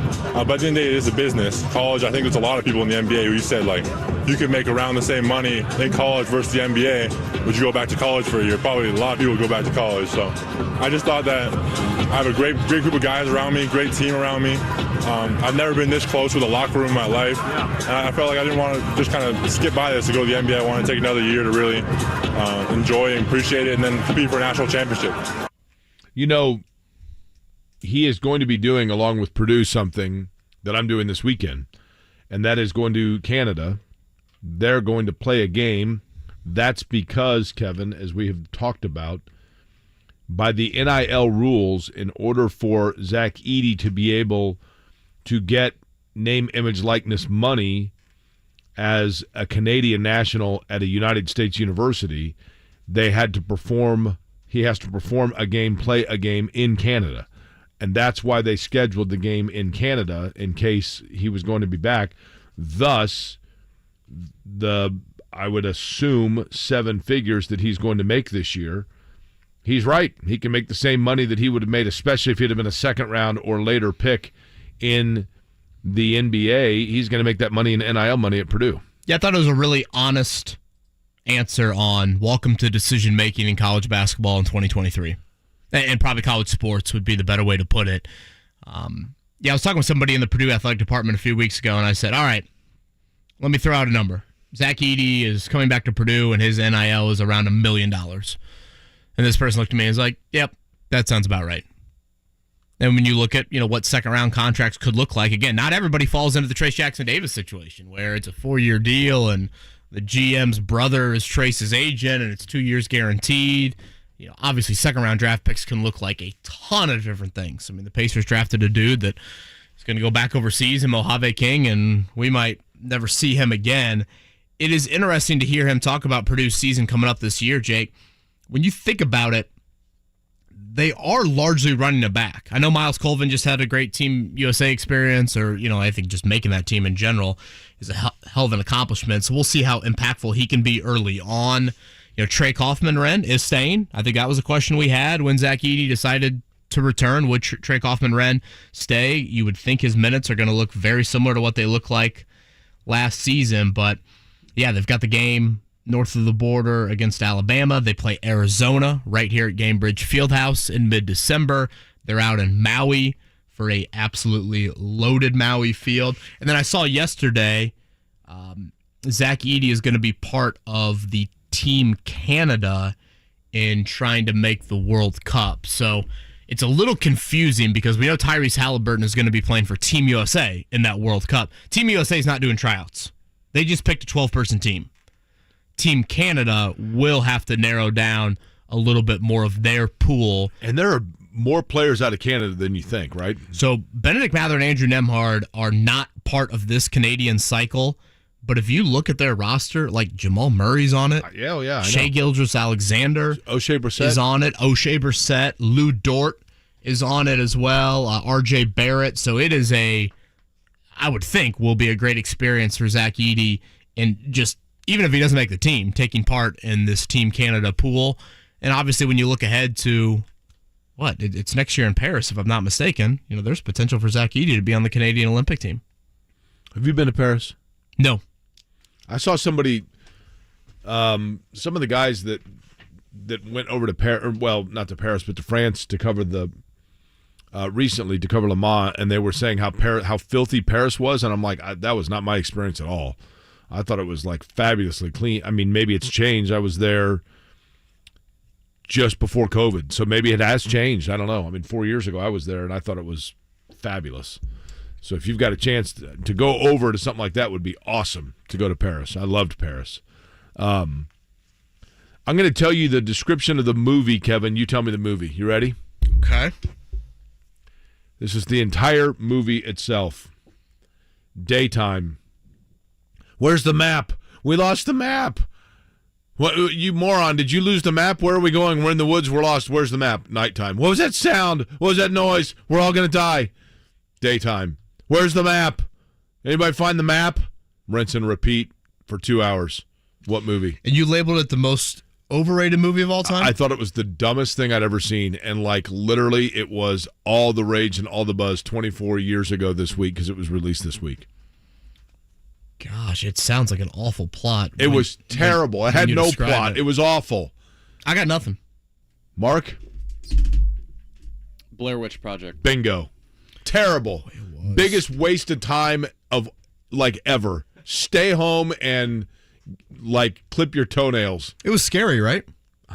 I mean, I guess if you're 5, I thought it was the dumbest, most ridiculous garbage ever. I was 9, and I do remember like people my age being like, "That's the scariest thing you'll ever see." I mean, I knew people my age at the time that were like, "Oh my gosh, it's the scariest movie I've ever seen." I'm like, that's the dumbest piece of garbage ever. Like, I wanted my money back. I was so angry. That was the last time that you've been in a theater? Oh no, I just went to a movie last week. As a matter of fact, went to a movie called "You Hurt My Feelings" with Julia Louis-Dreyfus. No, you know why I went? First time we've heard Mark speak all morning. Julia Louis-Dreyfus. Mark and I have that in common about Julia Louis-Dreyfus. She's probably not too fond of her alma mater right now, right? No, Northwestern's had some issues. The latest being their baseball coach now has been fired after 1 year after allegations of hazing within that program as well. Also, it appears as though, while not definitive, it does appear as though Northwestern will elevate David Braun, their defensive coordinator, to the interim head coach. Now, how late in the year to go on a coaching search. How long has he been there? Who's that? The defensive coordinator. I know there was Braun or Brown. He was hired in January. Oh, so very recent. Okay. Because I think there are a lot of questions on like, why is Pat Fitzgerald the only one being fired here? That's a fair question. Buck stops there, right? I mean, the thing that's interesting, and it's not an original point, but it's a point worth repeating. It's just like your Obi Toppin #1 jersey. That's right.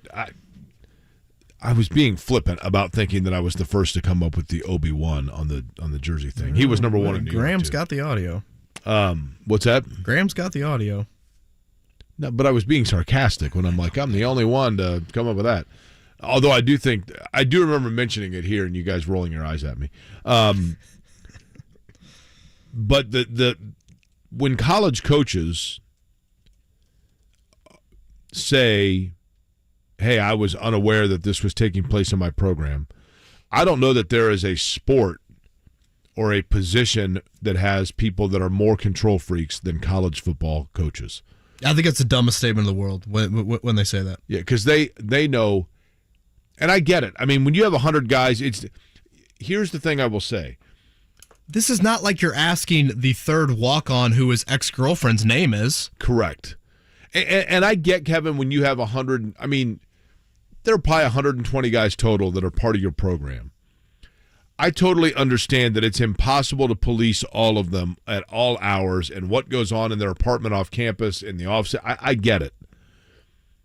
But in terms of what takes place in your locker room or inside your facility, these guys know, they know everything about their program. I mean, there is no excuse or validity to saying that they don't, well, I didn't know that was taking place. No way. And if that is the case, then you deserve to be fired just because of, the dreaded NCAA term, lack of institutional control.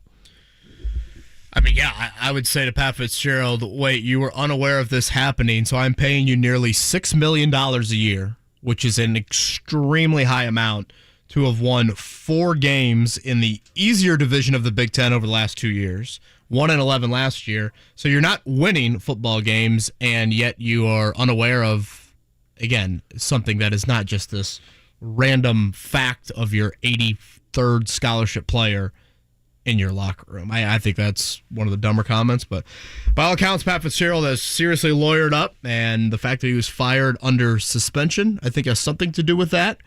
So we'll see how all of that plays out. Players need to get reprimanded too. The ones that participated in that stuff too. I'm waiting for that shoe to drop as well. Yeah, I think we are a long ways away from this being final by any means on that front. By the way, this from Anthony. I agree. Blair Witch Project, Jake. I never got the hype either. I was one and done on watching it. Never have since. See, Anthony, who lives in Houston, and he's molding young minds as a high school counselor. That shows you right there the intellectual superiority of Anthony, that he also saw that Blair Witch Project, total garbage. Tony East to talk Pacers in 10 minutes here.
Women in action tonight. 8-1-1 on the year.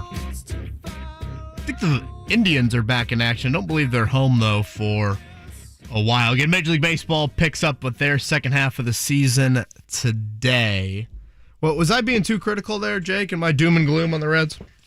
I'm just nervous, I guess, more than anything. I think that's fair. I'm starting to sweat. I think the nerves are fair. They are exciting, and they're young. And then, as I mentioned, is this real, though? Well, here's the problem, and this is a problem. Their starting pitching stinks. No, that's. I mean, you can get away with that. Accurate statement, Mark. You can get away with that. The problem is you got all these people that think Elly De La Cruz just because. I mean, the guy's come in and he hit for the cycle in Game 15, and he stole 3 bases on 2 pitches, and they won 12 straight. And he's completely electrified everything, and he's got the entire Major League Baseball on their ear. And then people forget the significance of these kinds of things from Twitter swing graphs. Elly De La Cruz is an exciting player, but he has a very big problem. His attack angle is second lowest in MLB.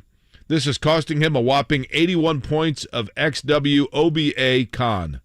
So unfortunate because with his above-average VBA, he could easily have top quartile contact quality.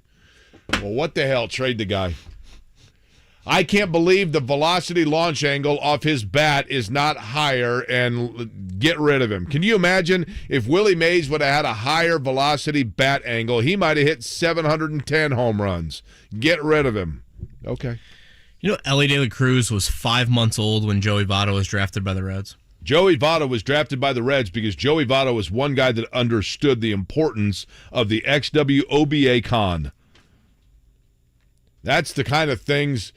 You know what team probably pays a ton of attention to XWOBA.con or whatever the hell that is? The Oakland Athletics. They're like 14-67.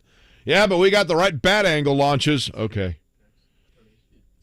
Leave that stuff to the guys that are showing videos on social media of their 8th grade kids' batting practice. What's that? Don't know why the A's needed to get some shade from you on that. Seemed a bit uncalled for.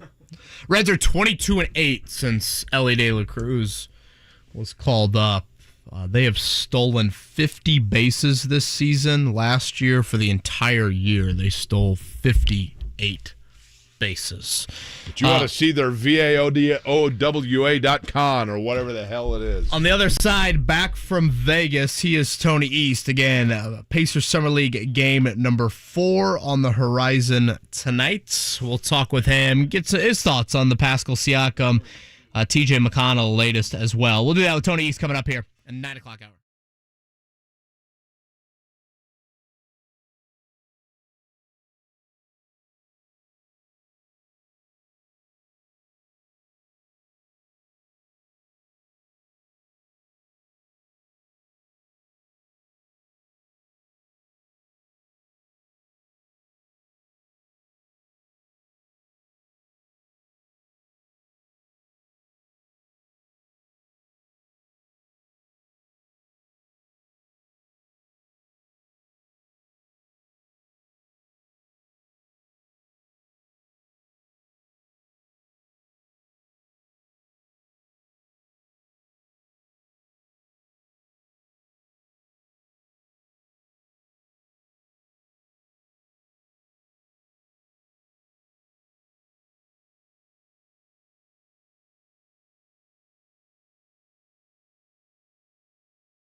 not thrilled about being in his last name.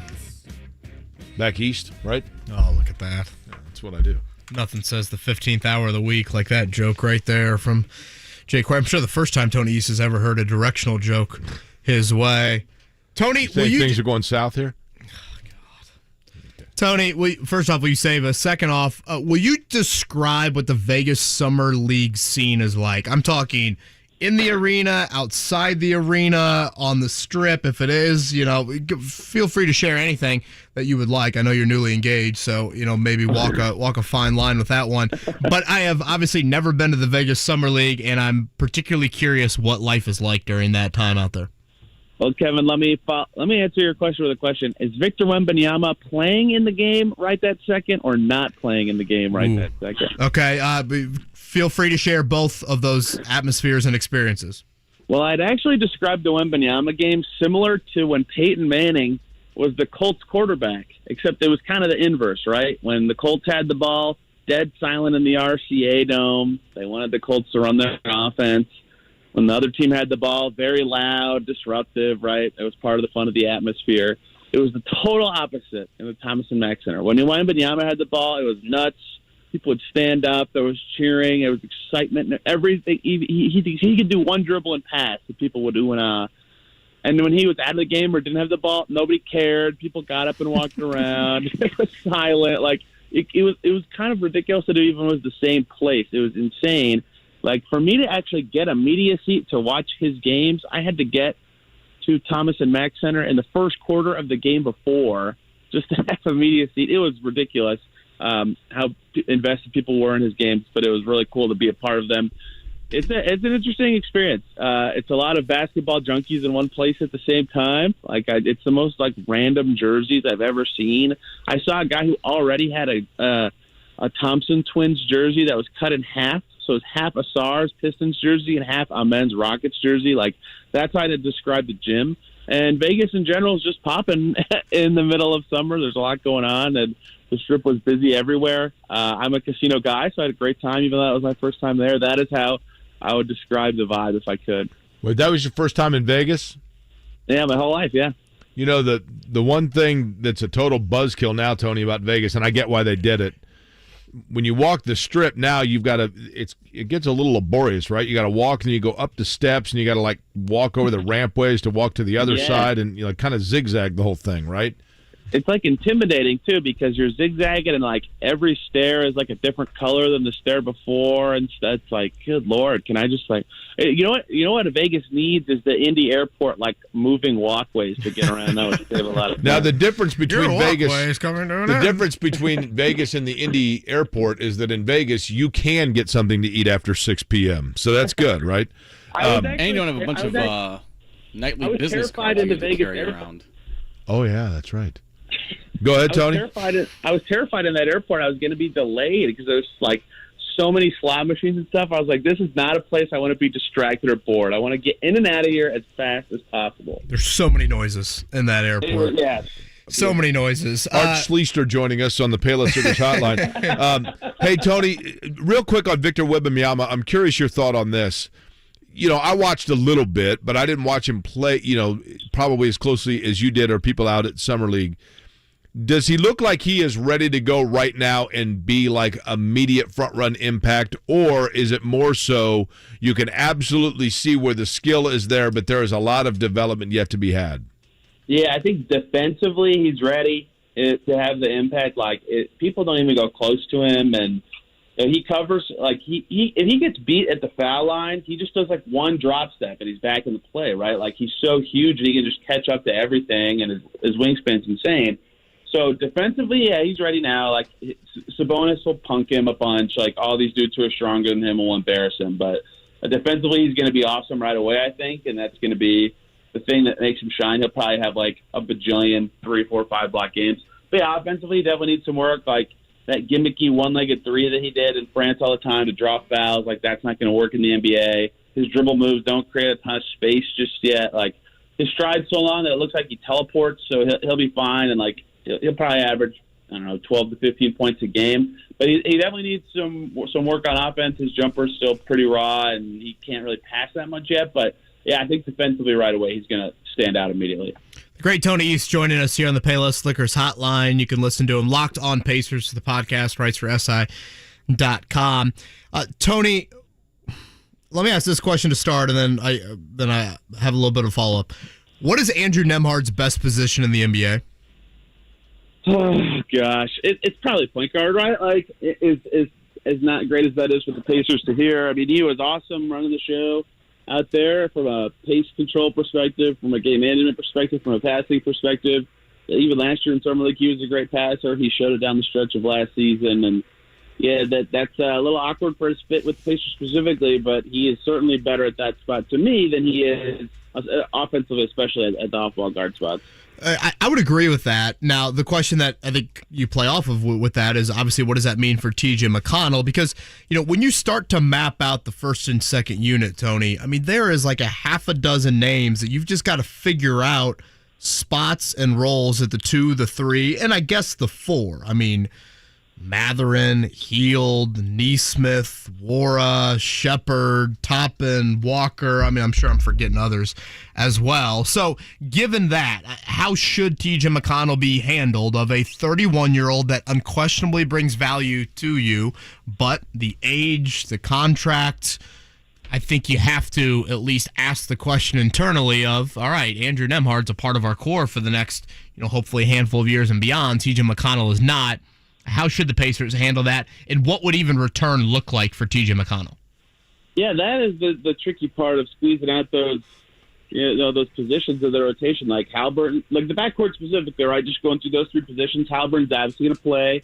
Bruce Brown, Buddy Hield, they're going to play. Ben Matherin's going to play. So if Nembhard plays off-ball again, all of a sudden Aaron Neesmith's not playing anymore. And last year they loved him. Rick loved him. His defense was huge for the team. He's still a valuable young piece. I think he's only 23, right? Like that's a tough guy to all of a sudden just not play. So the way to play him would be to do what you just said. Have Andrew Nembhard be your backup point guard. He's suddenly in the rotation. He can play next to Haliburton, as proven last year. But then McConnell's not playing despite, a career year last year in terms of scoring and efficiency and all sorts of stuff. So they do have a crowded backcourt, and that would be the argument for moving TJ McConnell at age 31 is that, I just not even have a role, right? And all of a sudden his value to the Pacers is less than it would be to another team where he might actually play. And his contract is technically not expiring, but it's only like a partial guarantee next year, so it's sort of an expiring contract. So, there's reasons to consider trading him this year as compared to later in the year and right now and stuff like that. So it would make sense why the Pacers would think about it. He is currently their only vet with George Hill and James Johnson kind of still not on the team. So there's certainly a lot of value he provides there. But I think just given where this team is headed and the crowded nature of their backcourt, it makes sense why they would listen to offers on him and why, maybe we'll get to this, but why these reports are coming out about the Suns potentially having interest in him. Tony, what's the latest that you found yourself out in the Vegas Strip? Like 3:30. Okay. Who's the most random famous person? That's like 6 Eastern back here. That's awesome. Impressive. That's Vegas has you got no clocks. They're pumping oxygen in. You're going to a Fat Burger at midnight. I mean, it's all good. Most famous or most random famous person that you ran into, or basketball related or not, like in a casino or just out walking around. I mean, like half the NBA is at every casino. It feels like that's hard to pinpoint number one famous person. I saw Jerry West on the Strip once. He also sat right in front of me at a game, so maybe that's why he's fresh on the brain. It's like it feels like everybody's famous out there for some reason, just because like every person is wearing a team branded shirt, and you're like looking them up and down to figure out who they are if you know them. So. It's hard to truly answer. Maybe my answer is Tyrese Haliburton, the $260 million man, who I saw several times. Now, when you saw him, was he just hanging out? I only saw him at games, but on the Strip specifically, yeah, Jerry West was just hanging out. It's fascinating because everybody's kind of doing their own thing, but everybody doing their own thing is doing the same thing, just at different places, basically, right? Figure out everybody says the place they eat out there is like secretive and hidden and no one knows about it, but like you see like 30 people there. So it's interesting how everybody thinks their Vegas experience was super different. It felt like a lot of them were really similar. I went to the Final Four in San Antonio once, and everywhere I went, literally, for like 3 days, every single place that I went, I turned around and Bob Huggins was standing right there. It was the weirdest thing ever. Like one room he's fired, and the next one he's not, and then he's resigned and he's not. It was the weirdest thing ever. He was everywhere though. We went out to Fremont even, and I was like, oh, this is far enough from the Strip that it'll be, less NBA. Yeah, that's old Vegas, right? Yes, yeah. It's like that whole street of brightness and in your faceness. And I was like, oh, this is far enough from the Strip. This won't be as busy. Nope, there's still NBA people everywhere and craziness. It's quite the town, especially for Vegas. It was like made for me that week. I was just going from fun thing to fun thing for 5 days. Tony East with us here, back to reality, to say the least, and I'm sure thrilled to be waking up with us here at 9 Eastern as he was just stumbling back from his casino and carrying all his chips with him. Tony, Benedict Mathurin, obviously certainly a lot of comments after his first 2 games. Inefficiency would probably define it. Game 2, I would say, a decent amount of playmaking that offers a bit of intrigue. As I look at him into year 2, Tony, I'm going to be fascinated to watch, a dude that is clearly most comfortable just attacking and trying to score. I mean, that is what he is made to do and what he loves to do.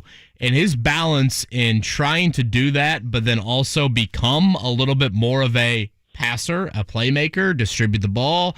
One pass can lead to a bucket. One pass could lead to a hockey assist. Watching him find that balance within his game, Tony, I think is going to be one of the more interesting storylines for this season. What do you make of Mathurin's, game evolving in year 2?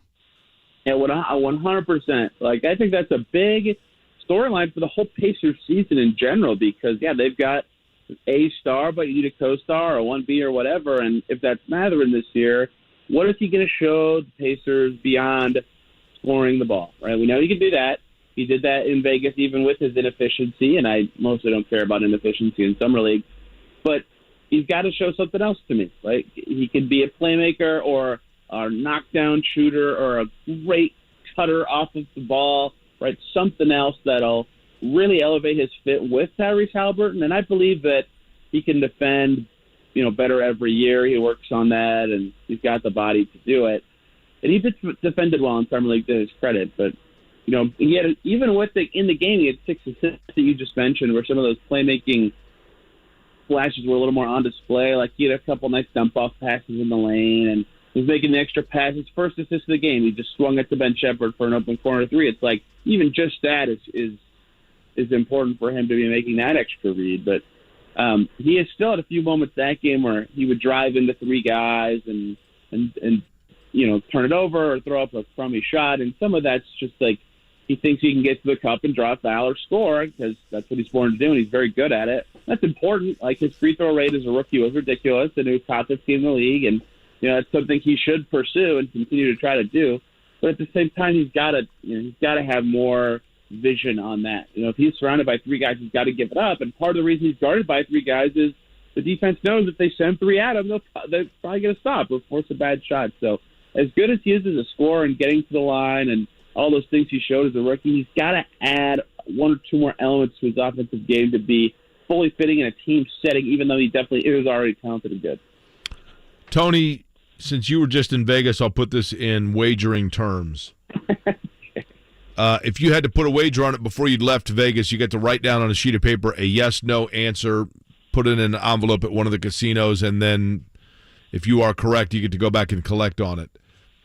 Is the roster complete between now and opening day?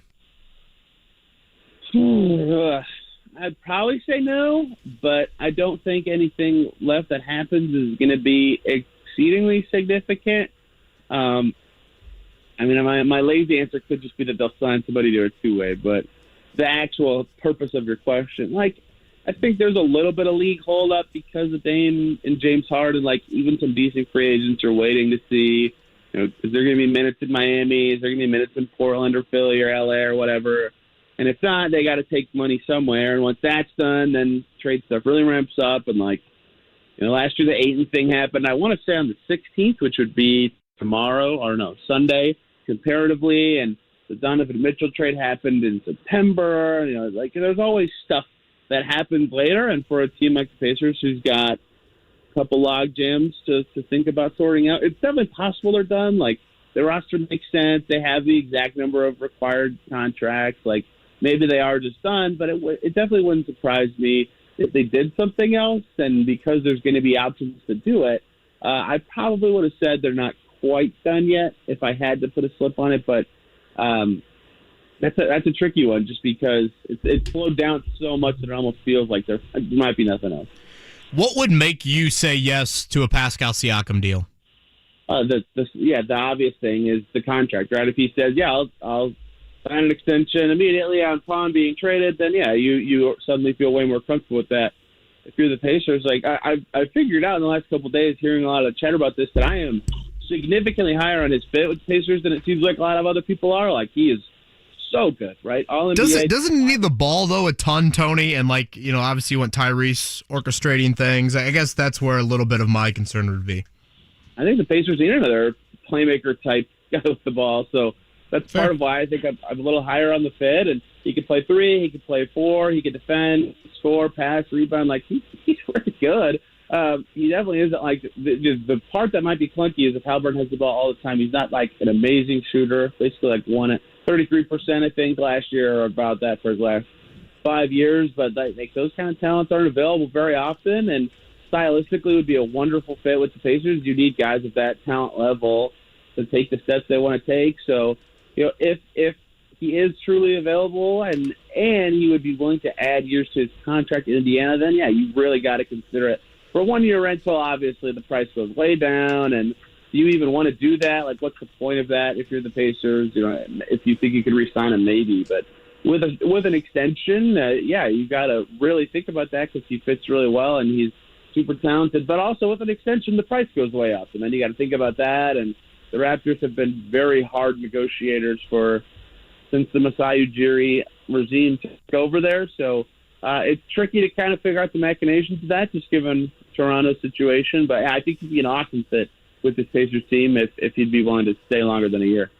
Tony, do you think that Haliburton and Benedict Mathurin can grow alongside one another on the court and continue to have a symbiotic relationship? Or are they two guys that one of the two of them is going to need the ball in their hands more than the other, and that's going to, I don't mean create friction in terms of them being bad guys, but just on court create challenges?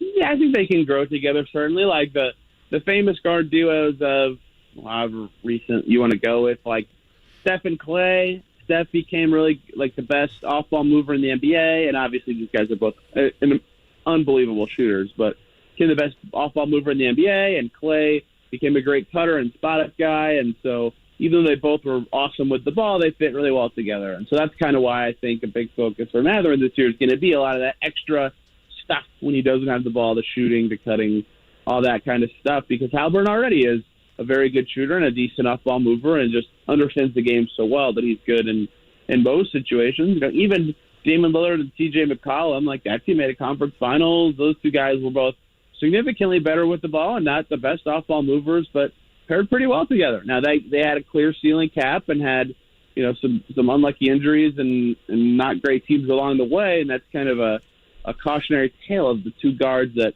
are not perfect fits, but even that team works pretty well. You could go through a couple more, like Harden and Westbrook, for example. That guard can fit together if they have the right skill set, and I think that Haliburton and Mathurin certainly can, especially if the right talent is around them. But a couple more things to come both their ways. Even Haliburton could stand to become a little bit better off the ball, and Mathurin's got to become a little bit better of a catch-and-shoot guy for it to be perfectly symbiotic. But I definitely think they can fit together. We even saw signs of it last year. I think the Pacers' net rating with both of them on the court was positive, above 0. So it's certainly not a perfect fit, but I definitely think they can symbiotically grow together. All right, Tony, last one. And again, Tony East is with us here, covers the Pacers, Locked On Pacers, the podcast, writes for them for SI.com, back from Summer League in Vegas. Let's just say the hypothetical. Haliburton, of course, is a starter. Turner, obviously, is a starter. Let's say Mathurin is your starter at the 3. The decision's at the 2. Are you going offense or defense? And by that, Buddy Hield or Bruce Brown at the 2, and then at the 4, are you going Obi Toppin or Jarris Walker? Where do you sit on the offense versus defense if it's simple enough to kind of boil it down to that? I would personally go Jarris at the 4. That one seems easier to me. I think I'm just not as high. Like, Obi's good, but I think he hasn't shown enough to me to walk into a starting spot after a trade like that, even though he'll definitely play more in Indiana than he did in New York. I get why he would start. I get his fit with Halliburton being much better than his fit without him for the Pacers specifically, and maximizing that pairing in terms of their time together on the court makes a lot of sense for the Pacers. He's good, but I think Walker, especially like a guy you want to explore how well he fits with your young core and see what he can grow into with this team. I would be leaning into starting him, but I would, like Mathurin last year, I would get it if they didn't. The 2's a lot harder though. Buddy Hield, that spacing is so valuable to the rest of the team, and he also pairs better with Halliburton, and honestly, every player on the team knows. I need to stop making that point if I'm being honest. But, the spacing, I think, is so valuable for everybody else, whereas Bruce Brown, you're getting that much-needed point-of-attack defense. And if you're going with Toppin, Mathurin, you need the defense a lot, right? You're going to need somebody who can guard on the perimeter. So if Toppin's the starting 4, I think Bruce Brown is definitely the choice at the 2. If Jarris Walker's at the 4, I think you've got a better shot going with Buddy Hield, but personally, I think, given the contracts handed out, given the way the draft went, my choices would be Bruce Brown and Jarris Walker. But I think that finding the right synergy is going to be really tough, right? They have a lot of guys deserving of minutes at various spots. I know Summer League, literally it's probably like a 2 out of 10 in terms of how much it can actually predict legitimate NBA. I get it, right? But did Ben Shepherd at all look like a guy that still offensively was a bit of a stretch? I know that he's a good shooter, and then we find out, defensively is really where he, I think, impressed some people. But did he look comfortable to you? No, he didn't. And projecting from Summer League's hard and kind of funny. Now, I actually laugh every year this happens, right? Mathurin was amazing as a Summer League rookie, and everybody was so high in his future, and then had some crummier moments this year. Now everybody's like down on his future. It's like, which Summer League matters more, his first one or his second one? But Shepherd specifically, he was invincible in the first game, right? Like, he had 4 shots in 1 point, and his defense was kind of rough. And but he was awesome in the second game, 4 for 7 from deep. He said he was working on the defensive stuff. He was clearly more impactful in the right spots, making plays, and then back to struggling again last night. So I can't tell if he can't figure out how to get his shots and get to his spots. Like at Belmont, he was more so the guy. Like, it was easy for him to know when the ball was coming and figure out where the plays were, designed for him and get open and stuff like that. So I think that was a lot more comfortable for him in a way that isn't the case right now. I think defensively, though, I'd like to see a little bit more from him because he certainly looks like he's got a longer way to go. All right, what's the thing you missed the most about Vegas? I'm a big craps guy, so I definitely miss playing craps and not having to drive out to Shelbyville to do it. I don't understand craps. There's just a bunch of people standing around a table yelling and one guy with like a little rake. Is that right? You get some great energy around the table. I like the energy part. I like a bunch of strangers mostly having the same goal and hopes for every single throw. I think it's fun. And, yeah, that's the game. There is actually no strategy to it. It's just whoever yells the loudest after okay. they like actually. So wins. is your bachelor party going to be in Shelbyville? Did I just hear that? No, it is not. Okay, No. Anderson maybe. You can go to the Quarry building on this downtown square in Shelbyville. It really does exist. Tony, last thing. If you could even do this in 30 seconds, I don't know if it's possible. Kidding aside, as if I'm a kindergartner, explain craps to me. Okay. Well, it depends what your first bet is. If you're betting for or against the pass line, and that means you're betting for or against the person with the dice to get a 7 or 11. And if they don't get 7 or 11, then that number is now the number that you would like to see rolled again before 7 or 11, unless you're betting against the pass line. Then you want to see 7 or 11 before that number, with 7 being the most likely roll. But almost everybody bets on the pass line. It's very frowned upon to bet against it. There's a lot of other bets you can make along the way, but big picture, that is the best I can describe. Okay, so I have 2 dice, and I throw them, and it lands on an 8. You are then wagering on whether or not I get an 8 or I get a 7-11. 8 before 7-11, correct, and you can bet on every number at any time. And there's field bets and hard numbers and all this stuff that make it different than that. And 8 would be great because 8 is decently likely, and you get less payout for 8, but it's still, one that people will be happy with to see if you get it around the first one. Pretty good explanation without a table in front of him. Yeah. On that end. Tony, great work. Boy, you certainly covered it all with us here. I know it's been a long week for you, so I appreciate you also making time for us here to round out the week, man. Have a great weekend. Always fun. Thanks for having me. Tony East right there on the Payless Liquors hotline. 2 more for the Pacers out in Vegas. We still don't know when that final game will be, but we do know tonight the Mavericks at 7 o'clock. Jake, I don't know, if/when you have a bachelor party, where would be the destination? Well, isn't that usually put on by the best man? Sure, but I would think you would have some input. I certainly had some input. That's a good question. American Village Retirement. Is that right? All right. I would say that's sleeping probably. bags. We're going to Crown Hill for the night. I would say that's probably more a win than an if. But whoa, really? The problem is I'm going to have like 10 best men. That's the problem. Did you just break news? Did you catch that, Mark? I mean, I heard it. Did I hear that correctly? I have to be aware of the listening audience, gentlemen. So you said more of a win, and I would wager if. this. I would wager that the better question is where would the reception be? Boy, that was juicy there. The reception would be. Boy, that's a great question. Yeah, you would have some choices to make. Cambridge Fieldhouse? Done. All right, hang in there, done. That would be. Yeah. I think a logical. That could certainly conclusion. check out there. Yeah, you could stay at the Hyatt across the street. Okay, all right, interesting. Jake Query dropping some nuggets here on a Friday before he's off to Toronto. All right, pop quiz wise, we have given away tickets. Speaking of Cambridge Fieldhouse, to the Eagles and Steely Dan all week long. We'll continue to do that here. It is also a freebie Friday.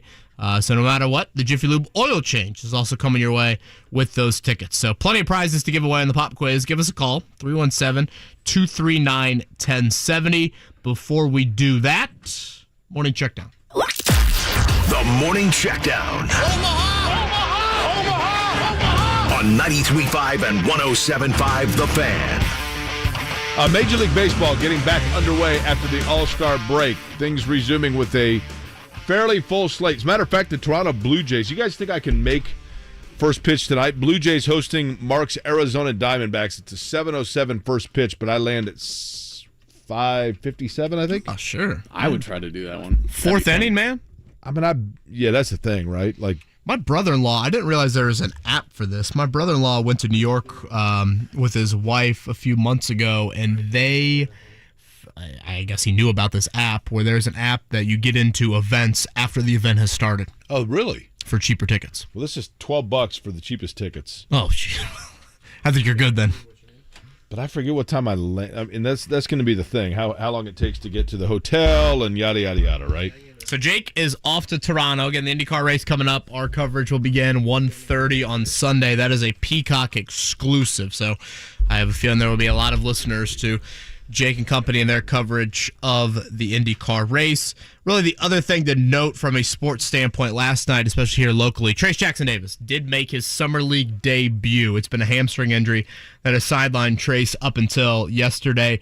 14 points and 7 rebounds in 20 minutes for Trace. If you looked at the shots that he made, very much on par with what you saw in Bloomington from a pick and roll standpoint, cutting to the basket, finish at the rim, et cetera, et cetera, et cetera. I did not shoot a three-pointer in any of his 20 minutes on the floor there. So Trace's debut, and as Jake mentioned earlier, Jalen Trofino's had some nice moments for the Lakers in Summer League. Kevin, I don't know if you've looked at the pop quiz, but there is one question that whichever of the two of us has to ask it, we are totally screwed. Oh, God.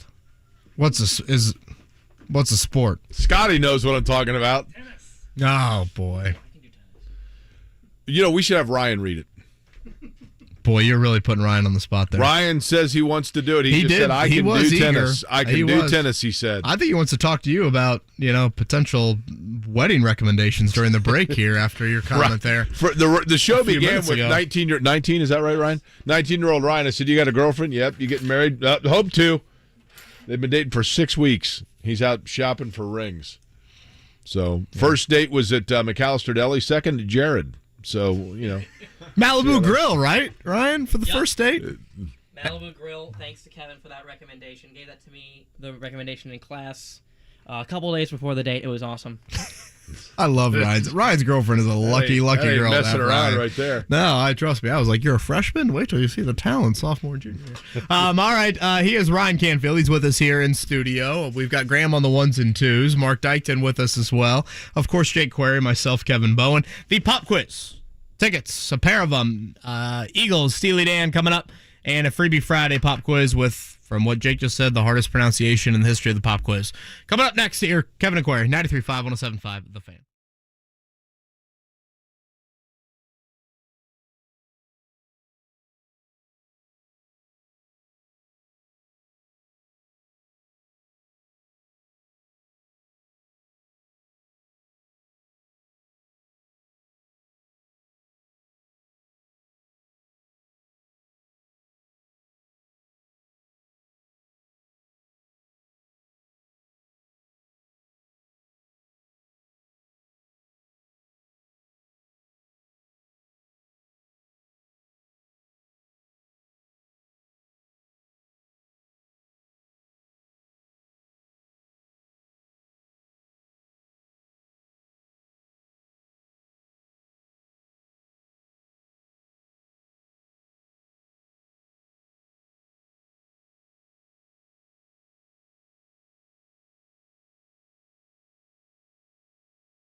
.75 The Fan.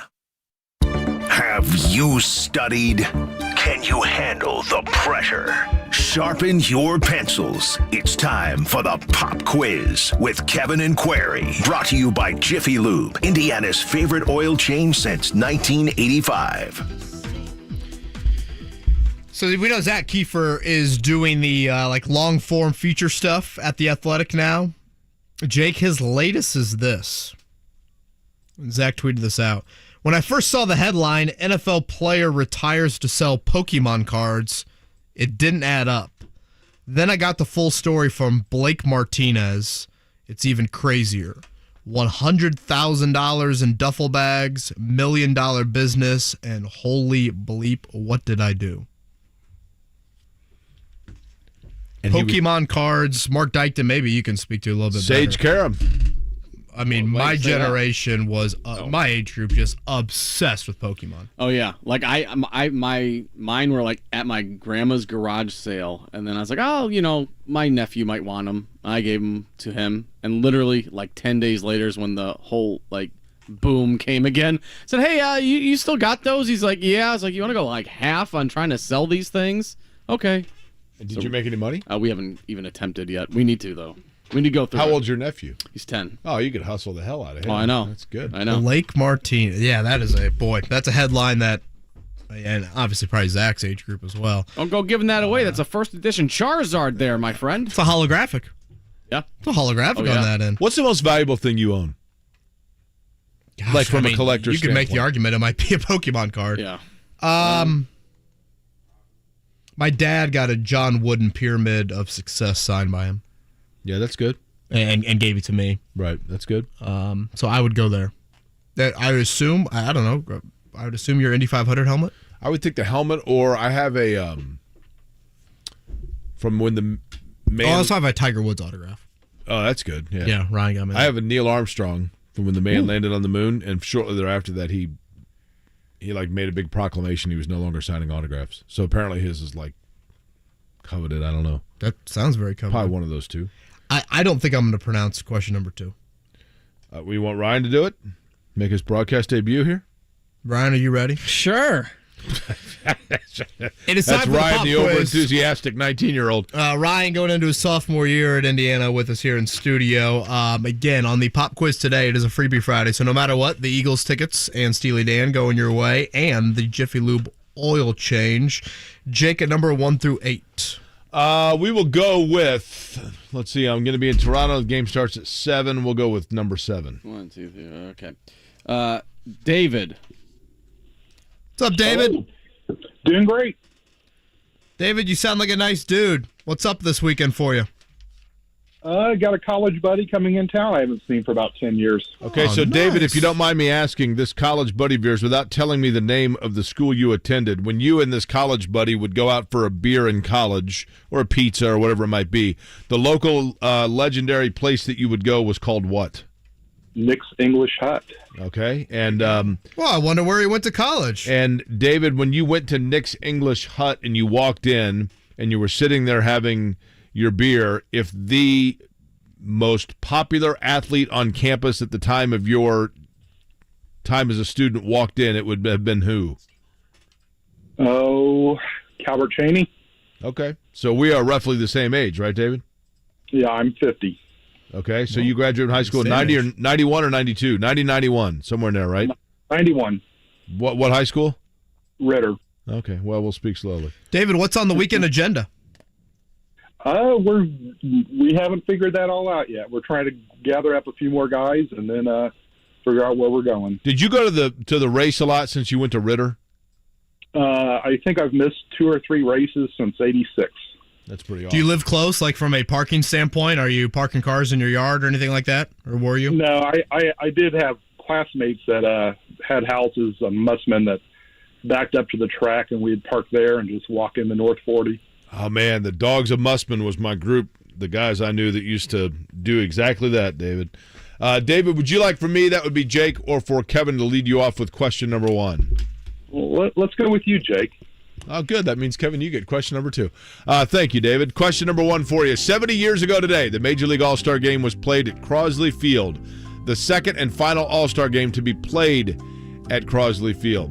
In which city was Crosley Field located? Scotty, come on. Pittsburgh, Philly, Cincinnati, or Detroit? Detroit. All right, number 2 here. Jake can just speechless in all of that one. Unseeded Marketa Vondrushova. Sounded decent, I felt like. Will face number 6 seed Owns Jaipur. Vondrushova versus Jaipur. Tomorrow in the women's singles final, Wimbledon. David, if you're still there, thank you. In the Open era, that's 1968 to present, who was the last unseeded woman to reach the Wimbledon singles final? Was it Marion Bartoli, Venus Williams, Zena Garrison, or D, is it Vondrushova is the first? Oh, boy. Who's the first one? Go with the last one. All right, we'll go with D. All right, D. God. Question 3 for you, David. Pat Fitzgerald out as head coach of the Northwestern football team after 17 seasons. Who did he replace as head coach of the Wildcats? Was it Gary Barnett, Randy Walker, Dennis Green, or Francis P? No Rick Venturi as a choice on there, Scotty? No, and I'm trying to. Who was the one that passed away?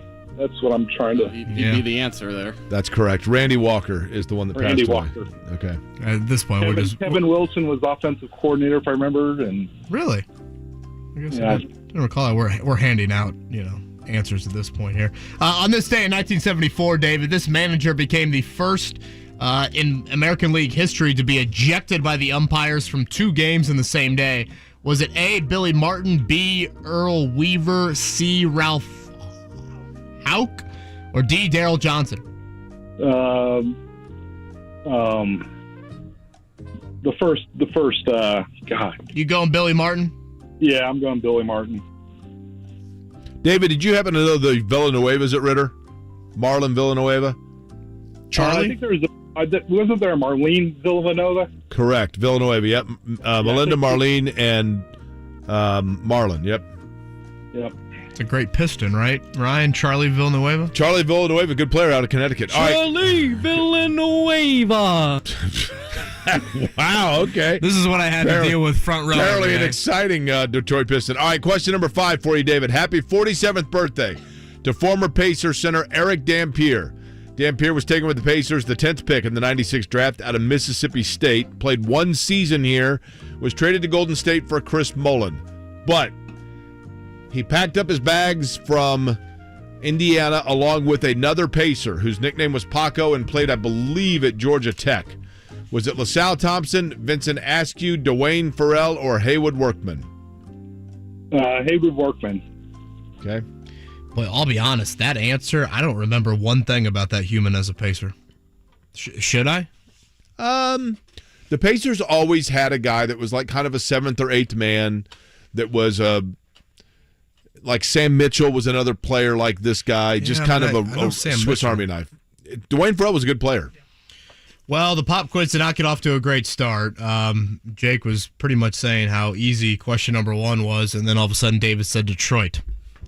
Crosley Field was in Cincinnati. Don't look now, but here come the Red Legs. I needed to hear that. I'm back on the positive bandwagon. Vondrushova is indeed the first unseeded player to make it to the finals in the Wimbledon women's tournament. Randy Walker was correct. Billy Martin was the correct answer. And Dwayne Farrell was traded along with Eric Dampier. It's interesting because when the Pacers got to the finals in 2000, by then Mullen was really at the end. Mullen was a key player for them in 98 and what was their best team.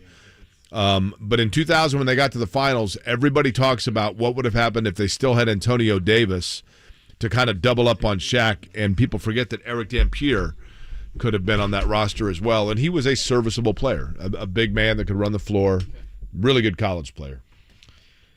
But there you go, David. Appreciate your participation on a Freebie Friday. I always thought Dampier was just like a brick house. Just like huge shoulders. He was that, man. No question. Yeah, him and the Davis brothers, you want them to be on your side of the alley. That Mississippi State team in 96, they had Dante Jones, Eric Dampier, and then there was one other one. But the Knicks had like 3 picks in the first round, and they took 2 of the Mississippi State guys. McCarty might have been the other one they took, and it was like, I mean, you want to talk about an opportunity to really cash in, and it just kind of fizzled out for him. All right, we will close things out one final time here on a Friday. Kevin and Query, 93.5, 107.5, The Fan.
right, Jake, Toronto plans for you? Here is the funny thing, and I'm going to give you a trivia question, Kevin Bowen. Mark Dykton, feel free to chime in. If you were to go to a bar in the United States, in Indy, whatever, and you go in and you're like, hey, what Canadian beer do you have on draft? I mean, they probably would give you like a Molson or a Labatt's, right? Those would be like the two mainstream Canadian beers people know of. If you go to Toronto and you sit down and you're like, what imports do you have on draft? What is the most popular, at least of the places I've gone, Jack Astor's being the big one, which is like their big restaurant sports place in Toronto. What American beer is the one that they're like, well, they have it literally on draft at any sports bar in Toronto. It is the American import beer. Little Kings. Mark, do you have a guess? I will say Coors Light. Kevin is half correct in this regard. It comes in a green bottle.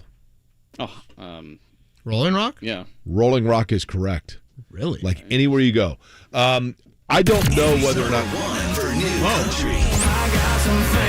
hearing country music all of a sudden. Okay. Yeah. We still here? That's the ice cold beer Luke Combs guy, right? Well, he heard me talking about Rolling Rock, and he basically said it's never broke his heart. Tonight, I don't know if we'll have time to go to the Blue Jays game or not. Probably not. Who are they playing again? Toronto is hosting the Diamondbacks. Dave First and I do our trip to Roots, which is the world's greatest clothing store. I think we're doing that tomorrow. Qualifying tomorrow. Practice is underway today. I won't make it there for that because I fly in tonight. Qualifying tomorrow, and then the race on Sunday at Exhibition Park, which goes around. Basically, it would be like in Indianapolis, very similar to if a temporary street course was designed around the state fairgrounds. That's kind of what Exhibition Park looks like. The views are awesome. It's right on the water of Lake Ontario. There used to be an amusement park called Ontario Place right there, and then Exhibition Park, the baseball stadium where the Blue Jays played in the 80s, is basically where the track goes. It's obviously gone now. Now, there is one inside the track complex, if you will. There is every year there's a little business there called the Massage Lady, and it's one of those, you just sit in the chair and they do your back for massage your back. Not Robert Griffin III. Deshaun Watson is a fan of it. Okay, well, not necessarily to that level because you're right there as people are walking past, and I'm a regular, and now when I get there, Nick Yeoman actually is mesmerized by it because the lady who gives the massages every year is like, Jake, you're back. How's your back doing? It's sore. Okay. So I'll probably get a massage, Kevin, if you really want to know the truth. And then go to Jack Astor's and get a Rolling Rock and maybe go to the Blue Jays game and definitely go to Roots. Those are my plans. We talked about this a little bit earlier, but it's pretty wild what Alex Pillow has done and could do here coming up on Sunday. If he is able to win, that will be 4 straight wins for him. The only and that would be what, 5 of 6, right? Yeah, I mean he is. And the Indy 500, just Rinus VeeKay, all of a sudden, boom, gets a little antsy coming out of the pits, hits Pillow. Pillow still finishes top 5. I mean, Jake, you can speak to this much, much better than I, but in modern IndyCar racing, people do not win 4 straight times. Correct. I mean, he is on a tear that is, again, the record is 7, so, he's more than halfway there. But, modern, when you talk. No, you're right. The last 15 years. I mean, this is some Max Verstappen, Lewis Hamilton F1 stuff, and we're not used to that in IndyCar. I think the thing about Pillow that is so impressive is that when he gets a lead, he just increases it lap by lap by lap. I mean, it's like his precision in his laps. The other thing that he's able to do that I think has really helped him, and it certainly did at Mid-Ohio, you have 2 kinds of tires. You have the primary black tire, and then you have a softer compound tire, which is a softer tire that allows you more speed right off the get-go, but they don't last as long. Most people start the race on the softer red tires. Pillow can start races on the primary black tires and run at a good pace on those, last longer on them, go longer on his first stint before he has to come in to make a tire change. Then, when everybody else is going to the black tires, which aren't as fast in the get-go, he's changing to the softer compound tires, and he's off and running. And he keeps himself up towards the front, and then he's just smooth as can be. I mean, he's really dialed in. Where he ends up next year, whether or not, I think there's the possibility he stays at Ganassi, but it's probably more likely he ends up going with the McLaren contract because of the for Formula F1 One. or Correct. for Indy. He would be in IndyCar next year? He would be, I think he would do IndyCar, but probably would be an F1 like test driver for them, with eyes on. I would imagine his eyes are on Formula One, but with what he's doing, all bets kind of are off. But he is kind of the key cog in terms of all the dominoes that would fall in terms of free agency and that kind of thing. Jake giddy about trying to get his passport stamped here in a few hours. Number 20, baby. Number 20. And again, it is a Peacock exclusive race coming up on Sunday, so I have a feeling a lot of listeners to our coverage here on the Fan 1:30 from Toronto. It starts a busy time for IndyCar. 2 races in Iowa, back on an oval next week, 2 races in Iowa. And then when you get in the month of August, it is in Nashville for that second iteration of the Nashville street race, and then back to Indy for a road course race there in the middle of August. I packed very lightly so I can bring back a lot of chips and mints. Oh, Scotty, do you want a Canadian Kit Kat bar? I thought he liked that last. I thought you liked that, Scotty. Actually, it was Reese's Cups. Reese's Cups. That Do you want a Canadian Reese's Cup? I'll do one of those, Jake, if you're taking orders. I mean, good Lord. Thank you to Greg Rakestraw. Thank you to Tony East. Everybody enjoy this beautiful Friday. Have a great weekend. And Jake, safe travels to Toronto. Thank you. We'll see you.